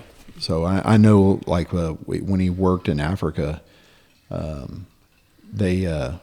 you had all the people that when he would work on those rigs in Africa that were offshore, the meals were amazing. I mean, like 3 and 4 course meals, and the locals could not eat the food. So the people that prepared the food, they couldn't eat it. So he fired everybody that was there because they were sitting around and they were taking double shifts, and he rounded the whole crew up because they were running behind when he got there. They sent him out there to basically clean it up, and because he was an asshole, like Trump. We all know that. I mean, he was a total asshole, and they were like, "Hey, you need to. We're behind. We're over budget. Will you come to Africa and figure out what's going on?" So he walked in and observed, and he fired everybody. And the office called him like, "What are we going to do?" I don't know. He's like, "I don't know. We'll find people." But he ran everybody out and let the locals eat. Oh, really? All the food, yeah. And because they were never allowed, so there was a hierarchy there. Yeah. So he tried to bring everybody together. But where do you think your dad got that from? Do you know? Was his father that way, or was his mom? Man, my grandfather was a very giving person, and he was very successful. And he owned a company where they laid pipelines all over the United States, and they would, his company vehicle was his planes. He flew all of his pipelines to check on his guys, and they would lay pipelines from South Texas to Oklahoma and all over the place. But he was very giving person. He would buy people vehicles, maybe girlfriend stuff. Yeah, well, you got to take care of that.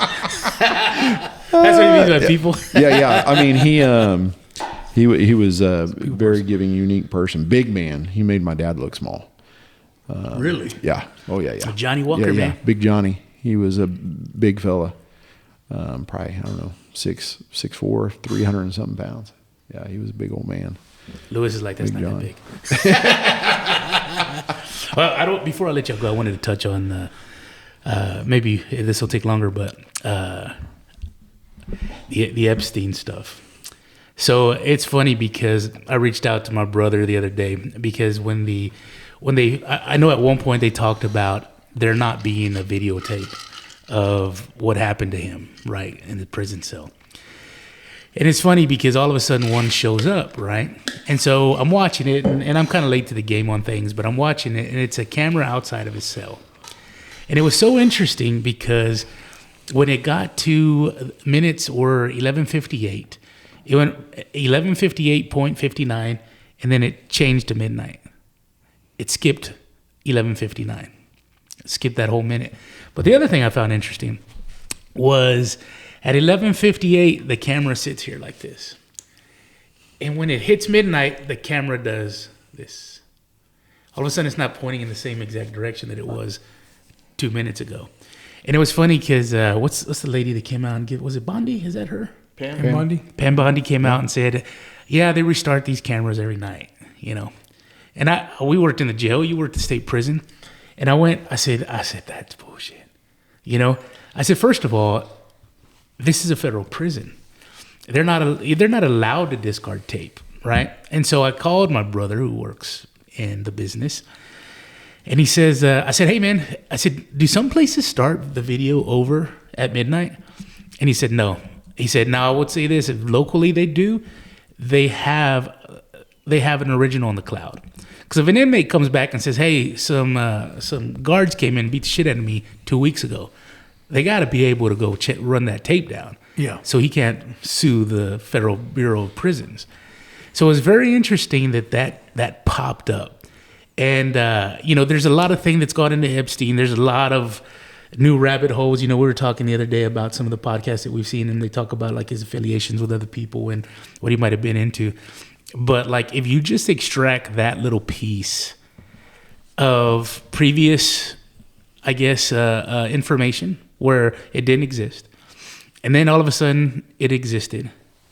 And then they put it out and it's modified. You know, one thing that I think a lot of people who are still happy with Trump and what he's doing, that sticks in their craw. Because it's kind of like, okay, part of what we voted for was you said, hey, we're going to vet all this and it's coming out. And there's been a lot of talk, well, you know, some of the information that the FBI came across when this new group went in has been tampered by the previous administration. Maybe, maybe not. But it's like, okay, here is something that, okay, fine, let's say you didn't know there was a tape. Then you found it and you released it. But to sit there and go, oh, they start this over every night. They record over the previous tape. First of all, it's not a fucking tape anymore. We're talking digital data. You know what I'm saying? And then to be missing a minute. And I heard something the other day that it could have been more. It's more than a minute. That's what I heard. I heard it could have been more. 2 minutes and 53 seconds. Read it, Andre. So, it was normally believed that it was a minute, but there was a internet guru, like IT big worm over here, found that through the metadata, it was actually 2 minutes and 53 seconds. Were cut from the 2 stitched together clips. So it's much more than people thought. Yeah. Which 3 minutes plenty to do whatever Absolutely you have to do. And then on top of that, like I said, if you actually watch that video, the fucking camera moves. You know, and I sit there and I go, as a thinking person, I go, okay, let's say I'm doing something nefarious, right? I tell Lewis, hey man, make sure these fucking cameras are off. And Lewis says, hey, the cameras are off. Now I'm still concerned. So what am I going to do? I'm going to look at that camera and I might even mark it. I don't know.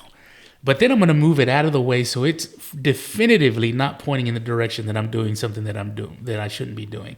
And then I'm going to try and put it back exactly where it goes.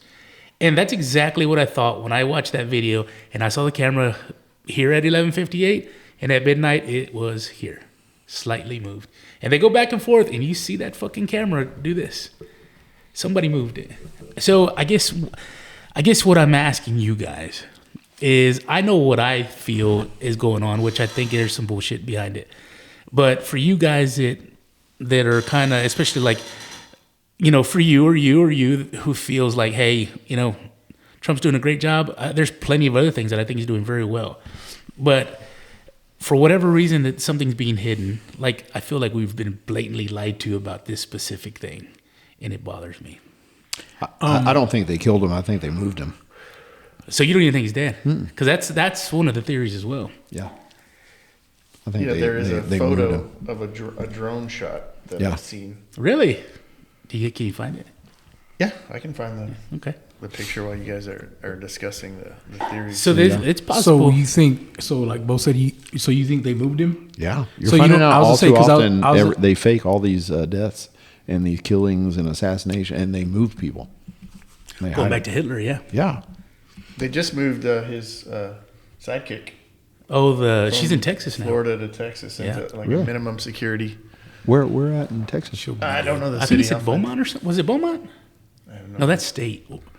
Or does No, Beaumont there's have a federal. No, Beaumont. Yeah, Beaumont is federal. Oh, she's in College Station somewhere. What So is maybe Beaumont. Huntsville. What is Huntsville? State. That's where it's state. Maybe she's in Beaumont. But yeah, I mean they're moving these people. They're way too important. Supposedly he's way tied to Israel. So Yes. and Israel we keep very close as an ally. So they may have said we want him back. I mean, Oh, yeah. he'll be I think about under our. So what? I agree with Bo as far as moving them, because I mean I've been in, like, if you're trying to move somebody against their will or kill somebody, you're going to need more than 30 minutes. What is this, Andre? This is the so-called photo. Oh, that's him? Yeah. Well, and Hillary Clinton's a very evil person, and the Clintons are, but I mean, Israel is even more powerful than them. So there's probably more to it that we won't know for a long time. Did they say that was at his island? Yes. They probably moved him. It had plastic surgery. He looks like a different person right now. That's interesting. Well, that motherfucker next to him knows. Yeah, but he might be a permanent resident there. Yeah, that's true. That's interesting. No telling. We'll never know. You know, it sucks that you know, that we didn't get a good answer. You know, and I guess if he's still alive and we've got, you know, and if, like you're saying, it's a possibility that Israel wants him back because of the information that they have. But hey, why did so they knew everybody was going to have suspicion on that video. So why did they release it? They hadn't released anything else, but they didn't have specifically to. released the video. They had already told us it didn't exist. Yeah, it was almost. Yeah. I don't know. So when you kind of It's go almost that like route, say, hey, we can't give you everything else yet, but hey, here it is. Nothing to see. Well, it's like what was it? Yeah, it's like, Make you you- said it was like well, like Pam Bondi when she came out and she said we have a list. It's on my desk. You know what I mean? I'm going through it, or we're going through it, and then all of a sudden there's no list. It's did you see Bongino the other day came out with that tweet? I think you sent it to me. Which one? The one where he talked about, see if you can find it. It's the one where he talked about what I've learned in the FBI is, you know, it's going to change my life forever. Oh, yeah. He'll never be the same again. And it's like, it's just super anonymous. But it's like, he's basically saying he's come across something that he never believed he would have come across. Dark. Yeah, Very dark. super well, dark. that's what I was telling you earlier. I feel like like him and Cash Patel, like I feel like, I mean, when they got elected, when they got put in the positions they got put in, I really feel they had the right intentions, you know? Yeah. And like I told you earlier, I think they thought the train was going 100 miles an hour, and when they got there, they realized it's going 200 miles an hour, and there's really nothing we can't come back from it. Or, but you know what this Well, is? there's probably more to it Yeah. than what you think, right? There's probably way. This is kind of where I'm. And they're like, how do we cross that bridge and open all this up? I get that. Like I'm looking at 10 miles down the road, and the road's probably a fucking 1,000 miles. But at some point, somebody has to go. Fuck my career, and fuck my retirement. Yeah. I'm telling the population the truth. And maybe people have before, and they ended up dead, or they ended up, you know, disavowed, or whatever it may be. I think what they do is they look at it and say there's probably going to be more damage than good, and then they you know, go on the reserve side and saying we're not going to damage it. You know, I don't know. No telling. And I get when people don't want to release things because they want to protect like active troops, or they want to active operations and things like that. But other things, it's kind of like it pisses me off because it's like I want to know what's going on, like most people, right? Yeah. But then they come out, you know, you've got fucking JFK, you know, and then they come out 50, 60 something years later and they give you a redacted version, and it's like I think it really upsets me when it's like, hey, you'll get the truth in 60 years when everybody involved is dead. Yeah. You know, it's like, well, what the fuck good is it then? I don't care about it now. You know, it kind of bothers me. Have y'all seen the video? It's of William. Oh, what's his name? He tells the whole story about JFK, the UFOs, everything.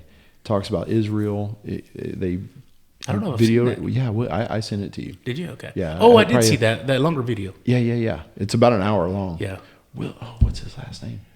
It's like out of the 80s or earlier. 90s. 90s. That's not the author of Behold the Pale Horse, is it? Yes. Okay. You read that? Yeah. Back in the 90s, my dad told me to read it. How was it?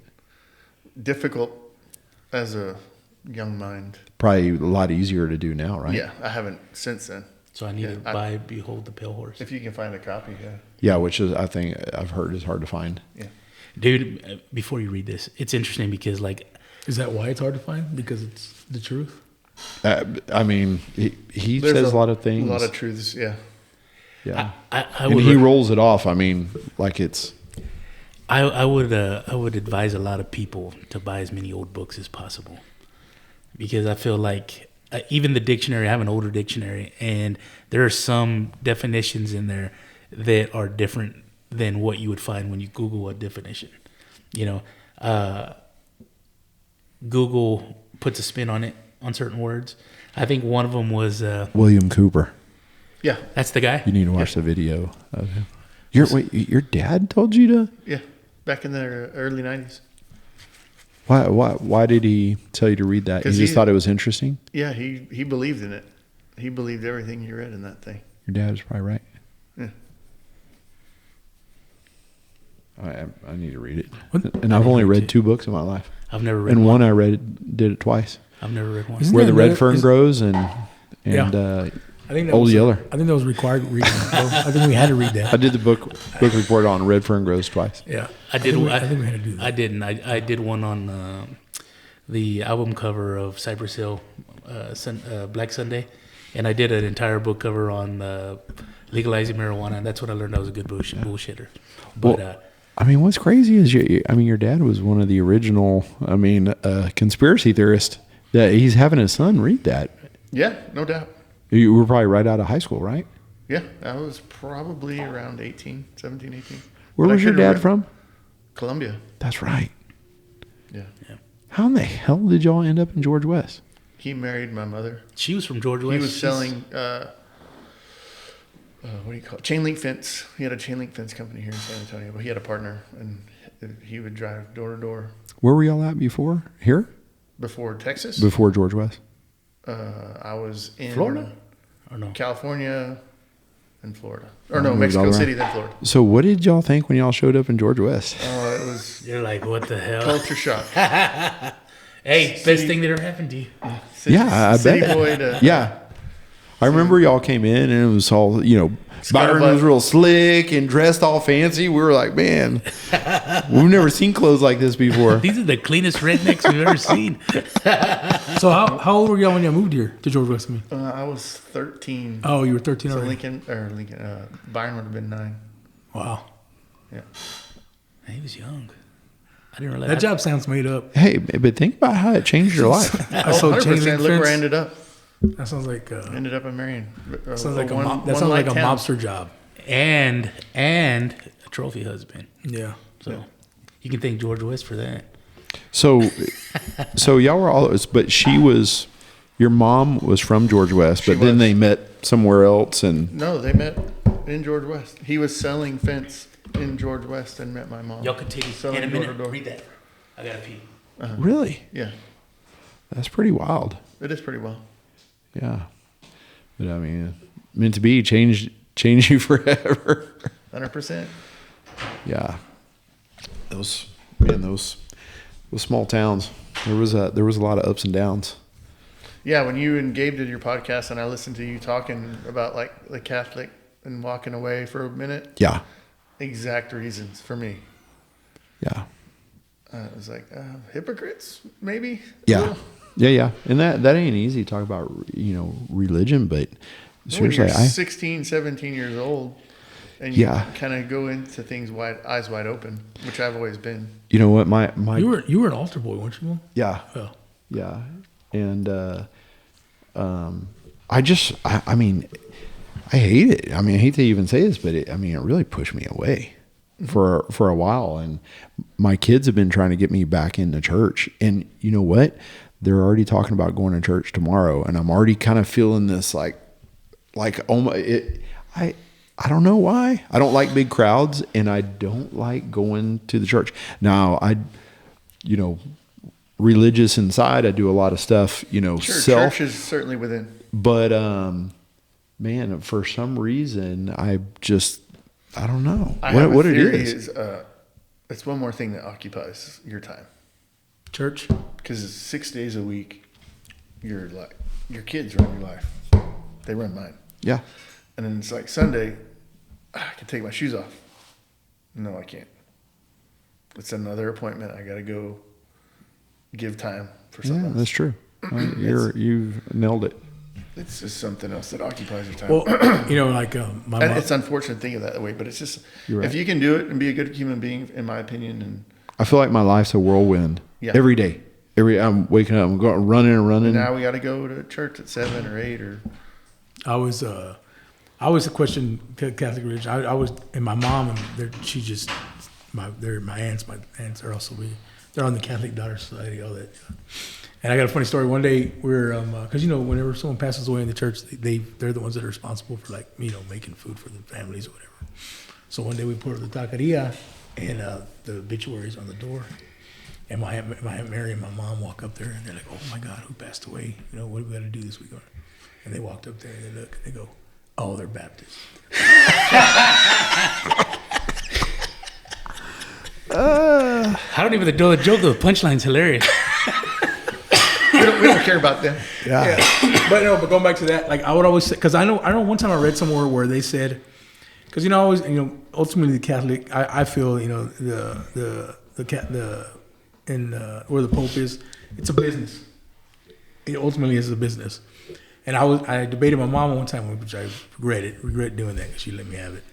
But I know they said that one time that at some point they had found some scrolls that they felt were actually written by Jesus Christ, right? And it basically said that the Catholic religion or God, it lives in you. It's the way you live your life. It basically just said Church you is don't need to go to you don't have to show up to a building every day. You don't have to.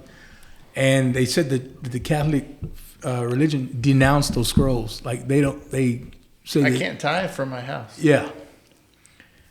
So that's I would always debate that with my mom, but I just kind of. There is another whole beautiful thing about church is community. Yes. Right. There is a beautiful thing about that. Yeah. I was watching this, I think it was History Channel years ago, and they were talking about the Crusades. And it was so interesting. And I mean, this is I'm going to talk about things that the Catholics did, but I mean, the Muslims did equally terrible things. They did terrible things to each other. But the Catholics would hang, or the Christians would hang the Muslims upside down and saw them in half, starting at their crotch.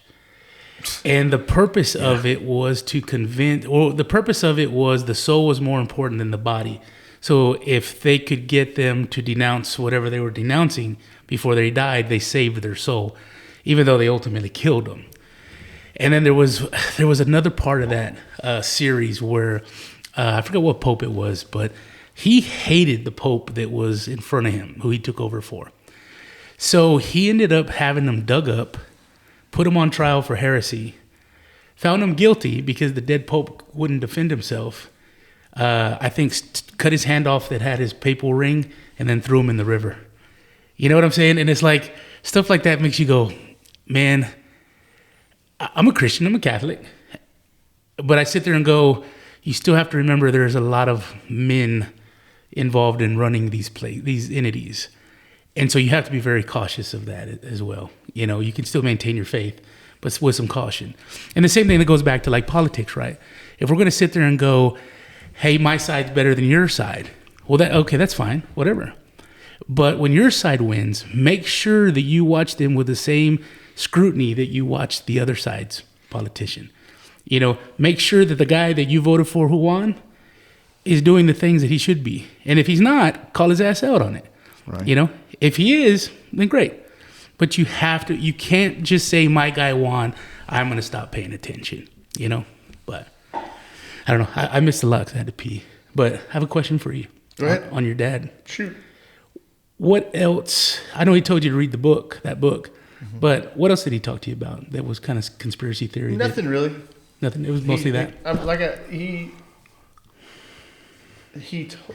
was like, believed that corruption was always very real. Yeah. Like judges were paid off, police were paid off. There's just always been a thing, and we've all seen it. Mm-hmm. I mean, even as kids, I feel like we've seen not necessarily paid off, but people were treated differently. Yeah. In our small town, it's easy to see.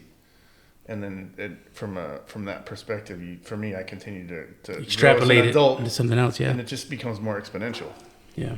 I mean, to me, it's no big secret. It's like eyes wide open. It's very simple. But some people don't see those things. Yeah. So was the book more about just showing you in theory that everything was rigged, or was it detailed? Detailed, factual papers, that sort of thing.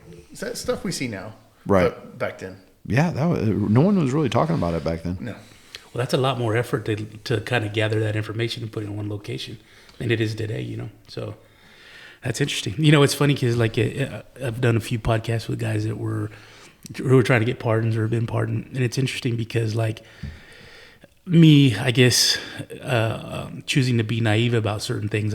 You hear stories like that and you go, the dude's guilty, or the government wouldn't do that, or a federal judge wouldn't do that, or a prosecuting attorney wouldn't do those things. And then you hear these stories from these people, and you realize that it's a wins and loss type thing. right? And it's like if you're a defense attorney and you know you want more wins and you want losses, and it doesn't matter necessarily what parts of the truth you put out, because there's times where it's like some things get hidden. I was talking to the guy the last one. There's a show called Outcry, and it's about this kid who's a football player, real good in Leander. And long story short, a kid gets molested in the house that he's staying in. They blame him for it. And it turns out they believe it was somebody else. But the way the investigation went, they kind of really pushed these kids to say that this happened to them, right? So they get one kid initially, and he testifies that yes, it happened. Is he led a little bit? It's kind of a stretch what the therapist in the show talks about, but you can kind of see how she gets to her point. But the second kid they bring was the detective's buddy. He called him and said, "Hey, your kid goes to this school. They had a kid that was molested. You might want to talk to your son."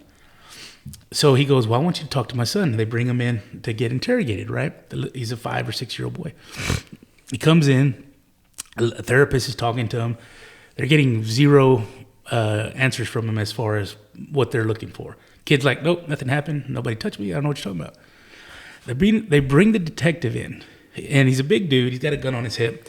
And he goes and he sits down in front of the boy, and the boy's sitting in a chair, like on the edge, just kind of. He gets up and he walks to the side of the chair to put separation between him and the cop. And the kid's demeanor changes. So the cop's asking him, "Did anybody touch you?" And the kid's like, "No." "Did anybody take you into a room by yourself?" "No." And so the cop keeps going, and then at a certain point, the cop goes, "When this guy touched you with his penis, did he touch you on your mouth or your hand?" And the kid's all, "Mouth." He's like, "Okay." And he starts asking him questions. Pointed questions. Right. And he's leading the kid, and he's giving him questions and then giving him answers to give back. So it's no longer, "Hey, let me ask you a question and see what you tell me." It's, "Hey, here's the question, and here are your options." Yeah. And so the kid starts giving options back. And it's funny because it's typically the last option the cop gives him. So he's just regurgitating the last thing he heard. They end up taking this kid in, flips his life upside down. He was supposed to go to play college, I think, at UTSA. He ends up not going. I think he ends up getting absolved. The state of Texas ends up saying, "Hey, it was incorrect for them to find you guilty, blah, blah, blah." The prosecutor, they come out with tapes that they didn't release, that they talked to one prosecutor saying, "Hey, did you talk to the detective about this?" "No." They find a tape later where they had that conversation that the prosecuting attorney denied, or the assistant. Every single one of these attorneys and detectives and police chief now are all promoted. They're running departments in other states. Nothing happened to these people, even though it came back that it was wrong and the kid got prosecuted for something that didn't happen, that he didn't do. It happened apparently, but he didn't do it. But it's so interesting because you see that, and then you hear these other stories where you talk to some of these guys that are trying to get pardoned, and you hear their stories, and you're like, man, if they really fucking want you, you're fucked. You know what I'm saying? It's like the Shipley guy sold a gun to a police officer who put that gun, and then that guy put it on consignment, and it ended up in Mexico, and they started bringing him in. It's like, I think about, I know several people, I'm sure I've done it. Given a gun, bought a gun, traded a gun, you know what I'm saying? And it's like, hey, the cops come to you, what happened to that gun? "Oh, I sold it to Lewis. Go talk to Lewis." And in this, it comes all the way back to him. And then on top of that, the gun store where that gun was on consignment, they were working for the fucking DEA. You know what I'm saying? Sure. There's so much there. And again, it's me being blissfully naive up to this point where I go, why would they do that? And dude, there's so many examples of that, and even just examples of just people that we meet, that we know, or that we've seen. And it's like, for dirty, dirty, dirty, man. A lot of times it's self-preservation, man. Yeah. People think about their kids and their wife at home, like, what am I going to do? They're going to starve without me. Yeah. So they cover up and... But then you're fucking somebody else in their family, and, but self-preservation. Hey, I had a cop lie one time. My MIP. Oh, I remember that. You're the only guy that's ever defended himself. I've represented myself twice in court and won both times. Tell the story. So we were at A&M. Carrie, we lived together. She went out and was drinking at Shadow Canyon, I think it was called. It was a bar on a Thursday night, and I actually had a test, so I was studying. And so she called me. She was like, "Hey, can you come pick me up?" Sure, I'll run down there. So there was a gas station across from it. I parked in the gas station, walked in there, and there was a big round table. And so I sat down and was visiting for maybe a minute. And I mean, I was like in just, a t-shirt and shorts. And cop walked up, said, "Let me see your ID." I was like, "Oh, okay, here you go. Let me talk to you outside." I'm like, "Oh, sir, I hadn't been drinking." He's like, it was on the table. He's like, "It's within your possession." So we go outside. And of course, who shows up? Carrie. She's like ready to fight the cop, right? I'm like, "Man, you're making this worse. Get out of here." But so he wrote me a ticket. I'm like, "Oh, this sucks." I mean, wasn't drinking. And so, some time passes. I think I was called to court, like on it was during spring break, and I wasn't there, so I pushed it back. And then I moved, so just totally forgot about it. And so my roommate calls me. He's like, "Hey, man, there's a cop at the door, and they said they have a warrant for your arrest." I was like, "What?" But you can go turn yourself in. And I was like, "Oh, okay. Well, shoot. I just finished with class. I'll go straight down there." So I went down there, and the lady was like, "Hey, all right, come to the back. This guy wants to talk to you." So go to the back, and I sit down with this guy, and I was naive. I didn't know anything. He goes, "Tell me what happened." So I told him. "Hey, I sat down. I wasn't even drinking." He was like, "Oh, okay." So I thought, "Oh, man, I feel good. I just told you a story. I guess I'm good to go, right?" He's like, "Well, I think I have enough evidence to prosecute you." I said, "Well, who are you?" He said, "Well, I'm the prosecuting attorney.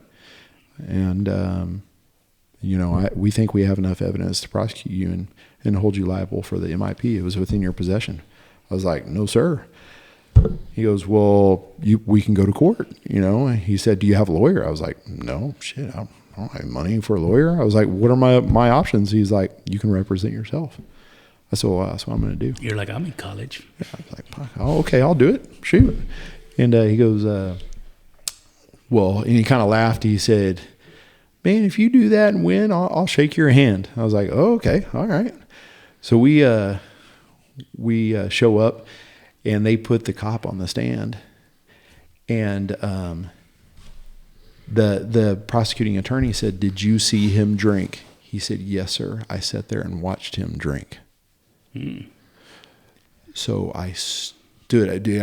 Carl Walker came out, and my eyes went black, and I stood up. And I said, "You're a fucking goddamn liar."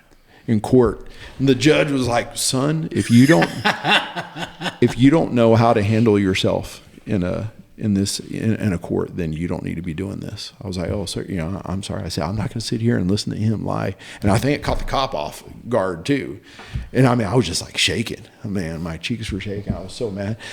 So he was like, "Son, it's your turn, to cross-examine the witness." So I got up and I just started telling my story. He's like, "No," he's like, "Son, you need to talk to the witness. Do you have anything for the witness?" He goes, "Or you can call your own witness." I was like, I called my sister, Carrie Walker, to the stand. And so I got up and, holy shit, she should have gone to law school, because she was like, "Let me explain what happened." "Sir, can I approach the whiteboard?" She got up, drew a diagram of the table, where the beer was, where I was sitting. There was no way I could reach across because it was like a 6-foot table, and where the beer was. And I mean, she tore up that other prosecuting attorney, and they threw it out. And that guy, I sat there and looked at him, and he was going to walk out. And I was like, "Hey." Deal's he turned deal. around, yeah, he turned around, didn't even look at me. Just went like this and shook my hand. We went out of there. We thought we were going to law school. We're like, "Oh, man, but we just beat a lawyer." But that cop stood up and lied. He probably was like, "You know what? I'm going to do this, get this guy, and I'm out of here." But man, I lost my shit when he lied. Yeah. I did a lot of drinking, but that was one time I actually not that day. did it. Yeah. Good on the judge. Yeah. Yeah. That's crazy. So it was good stuff. Andre, I would like for you to close this out by reading Dan Bongino's X tweet. Now tell everybody who Dan is. He's an assistant. Well, he was a special operator. Okay. Right. Then he went podcaster. Right. Doing really successful things, and was appointed to the FBI assistant deputy director. He recently. He still is, right? He hasn't. Yeah. Okay. Yeah. He hasn't. He's contemplated. Yeah. Resigning. So you want me to read the whole thing, or Yeah. No, the whole thing. Okay. So during my tenure here as the deputy director of FBI, I have repeatedly relayed to you that things are happening that might not be immediately visible, but they are happening. The director and I committed to stamping out public corruption and the political weaponization of both law enforcement and intelligence operations. It is a priority for us. But what I have learned in the course of our properly predicated and necessary investigations into these aforementioned matters has shocked me down to the core. We cannot run a republic like this. I'll never be the same after learning what I have learned.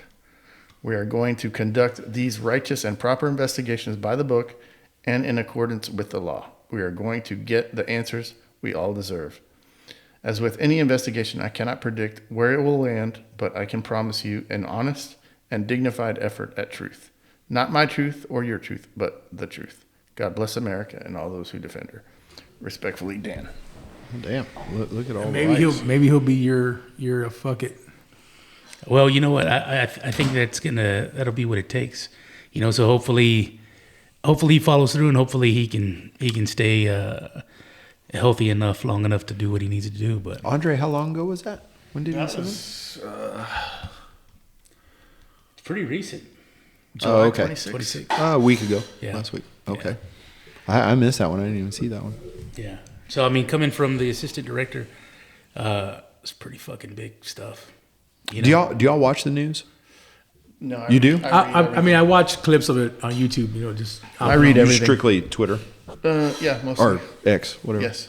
Okay, me too. I don't watch TV. Yeah, I don't watch him. Like I don't sit and watch it like on TV or anything. I just I'm scrolling through YouTube. I watch clips of whatever Fox or whatever. Yeah, little stuff. Different podcasts, whatever. But yeah, just here and there. I don't trust anything but what I read on here, and I still try and make my own assumption. But between the lines, a lot of times. Yeah. I always tell people that I feel like the truth is like a vein of gold, right? And you've got to go to multiple sources. And when you find that commonality between those multiple sources is kind of like your vein of truth. And it may not be exactly, but at least you're in the ballpark. When you find those commonalities, you can say, okay, the truth is probably in this area. You know, and will we ever have the exact truth? Who knows? But, you know, even when it gets presented to us at this point, it's good to be skeptical of everything you see and make an effort to educate yourself. So, fellas. Yep. I think we're done. Thank you, Andre. Thank you, Bo. Thank you, Lewis. South Texas, Black Panthers of South Texas. Hopefully we'll do more of these and just kind of keep people, I guess, informed and what we find and what our opinions are. And hopefully, like I said earlier, provoke thought in people. So thank you, guys. Thanks everybody for listening. Thank you. Thanks for listening to the Gabe Molina podcast.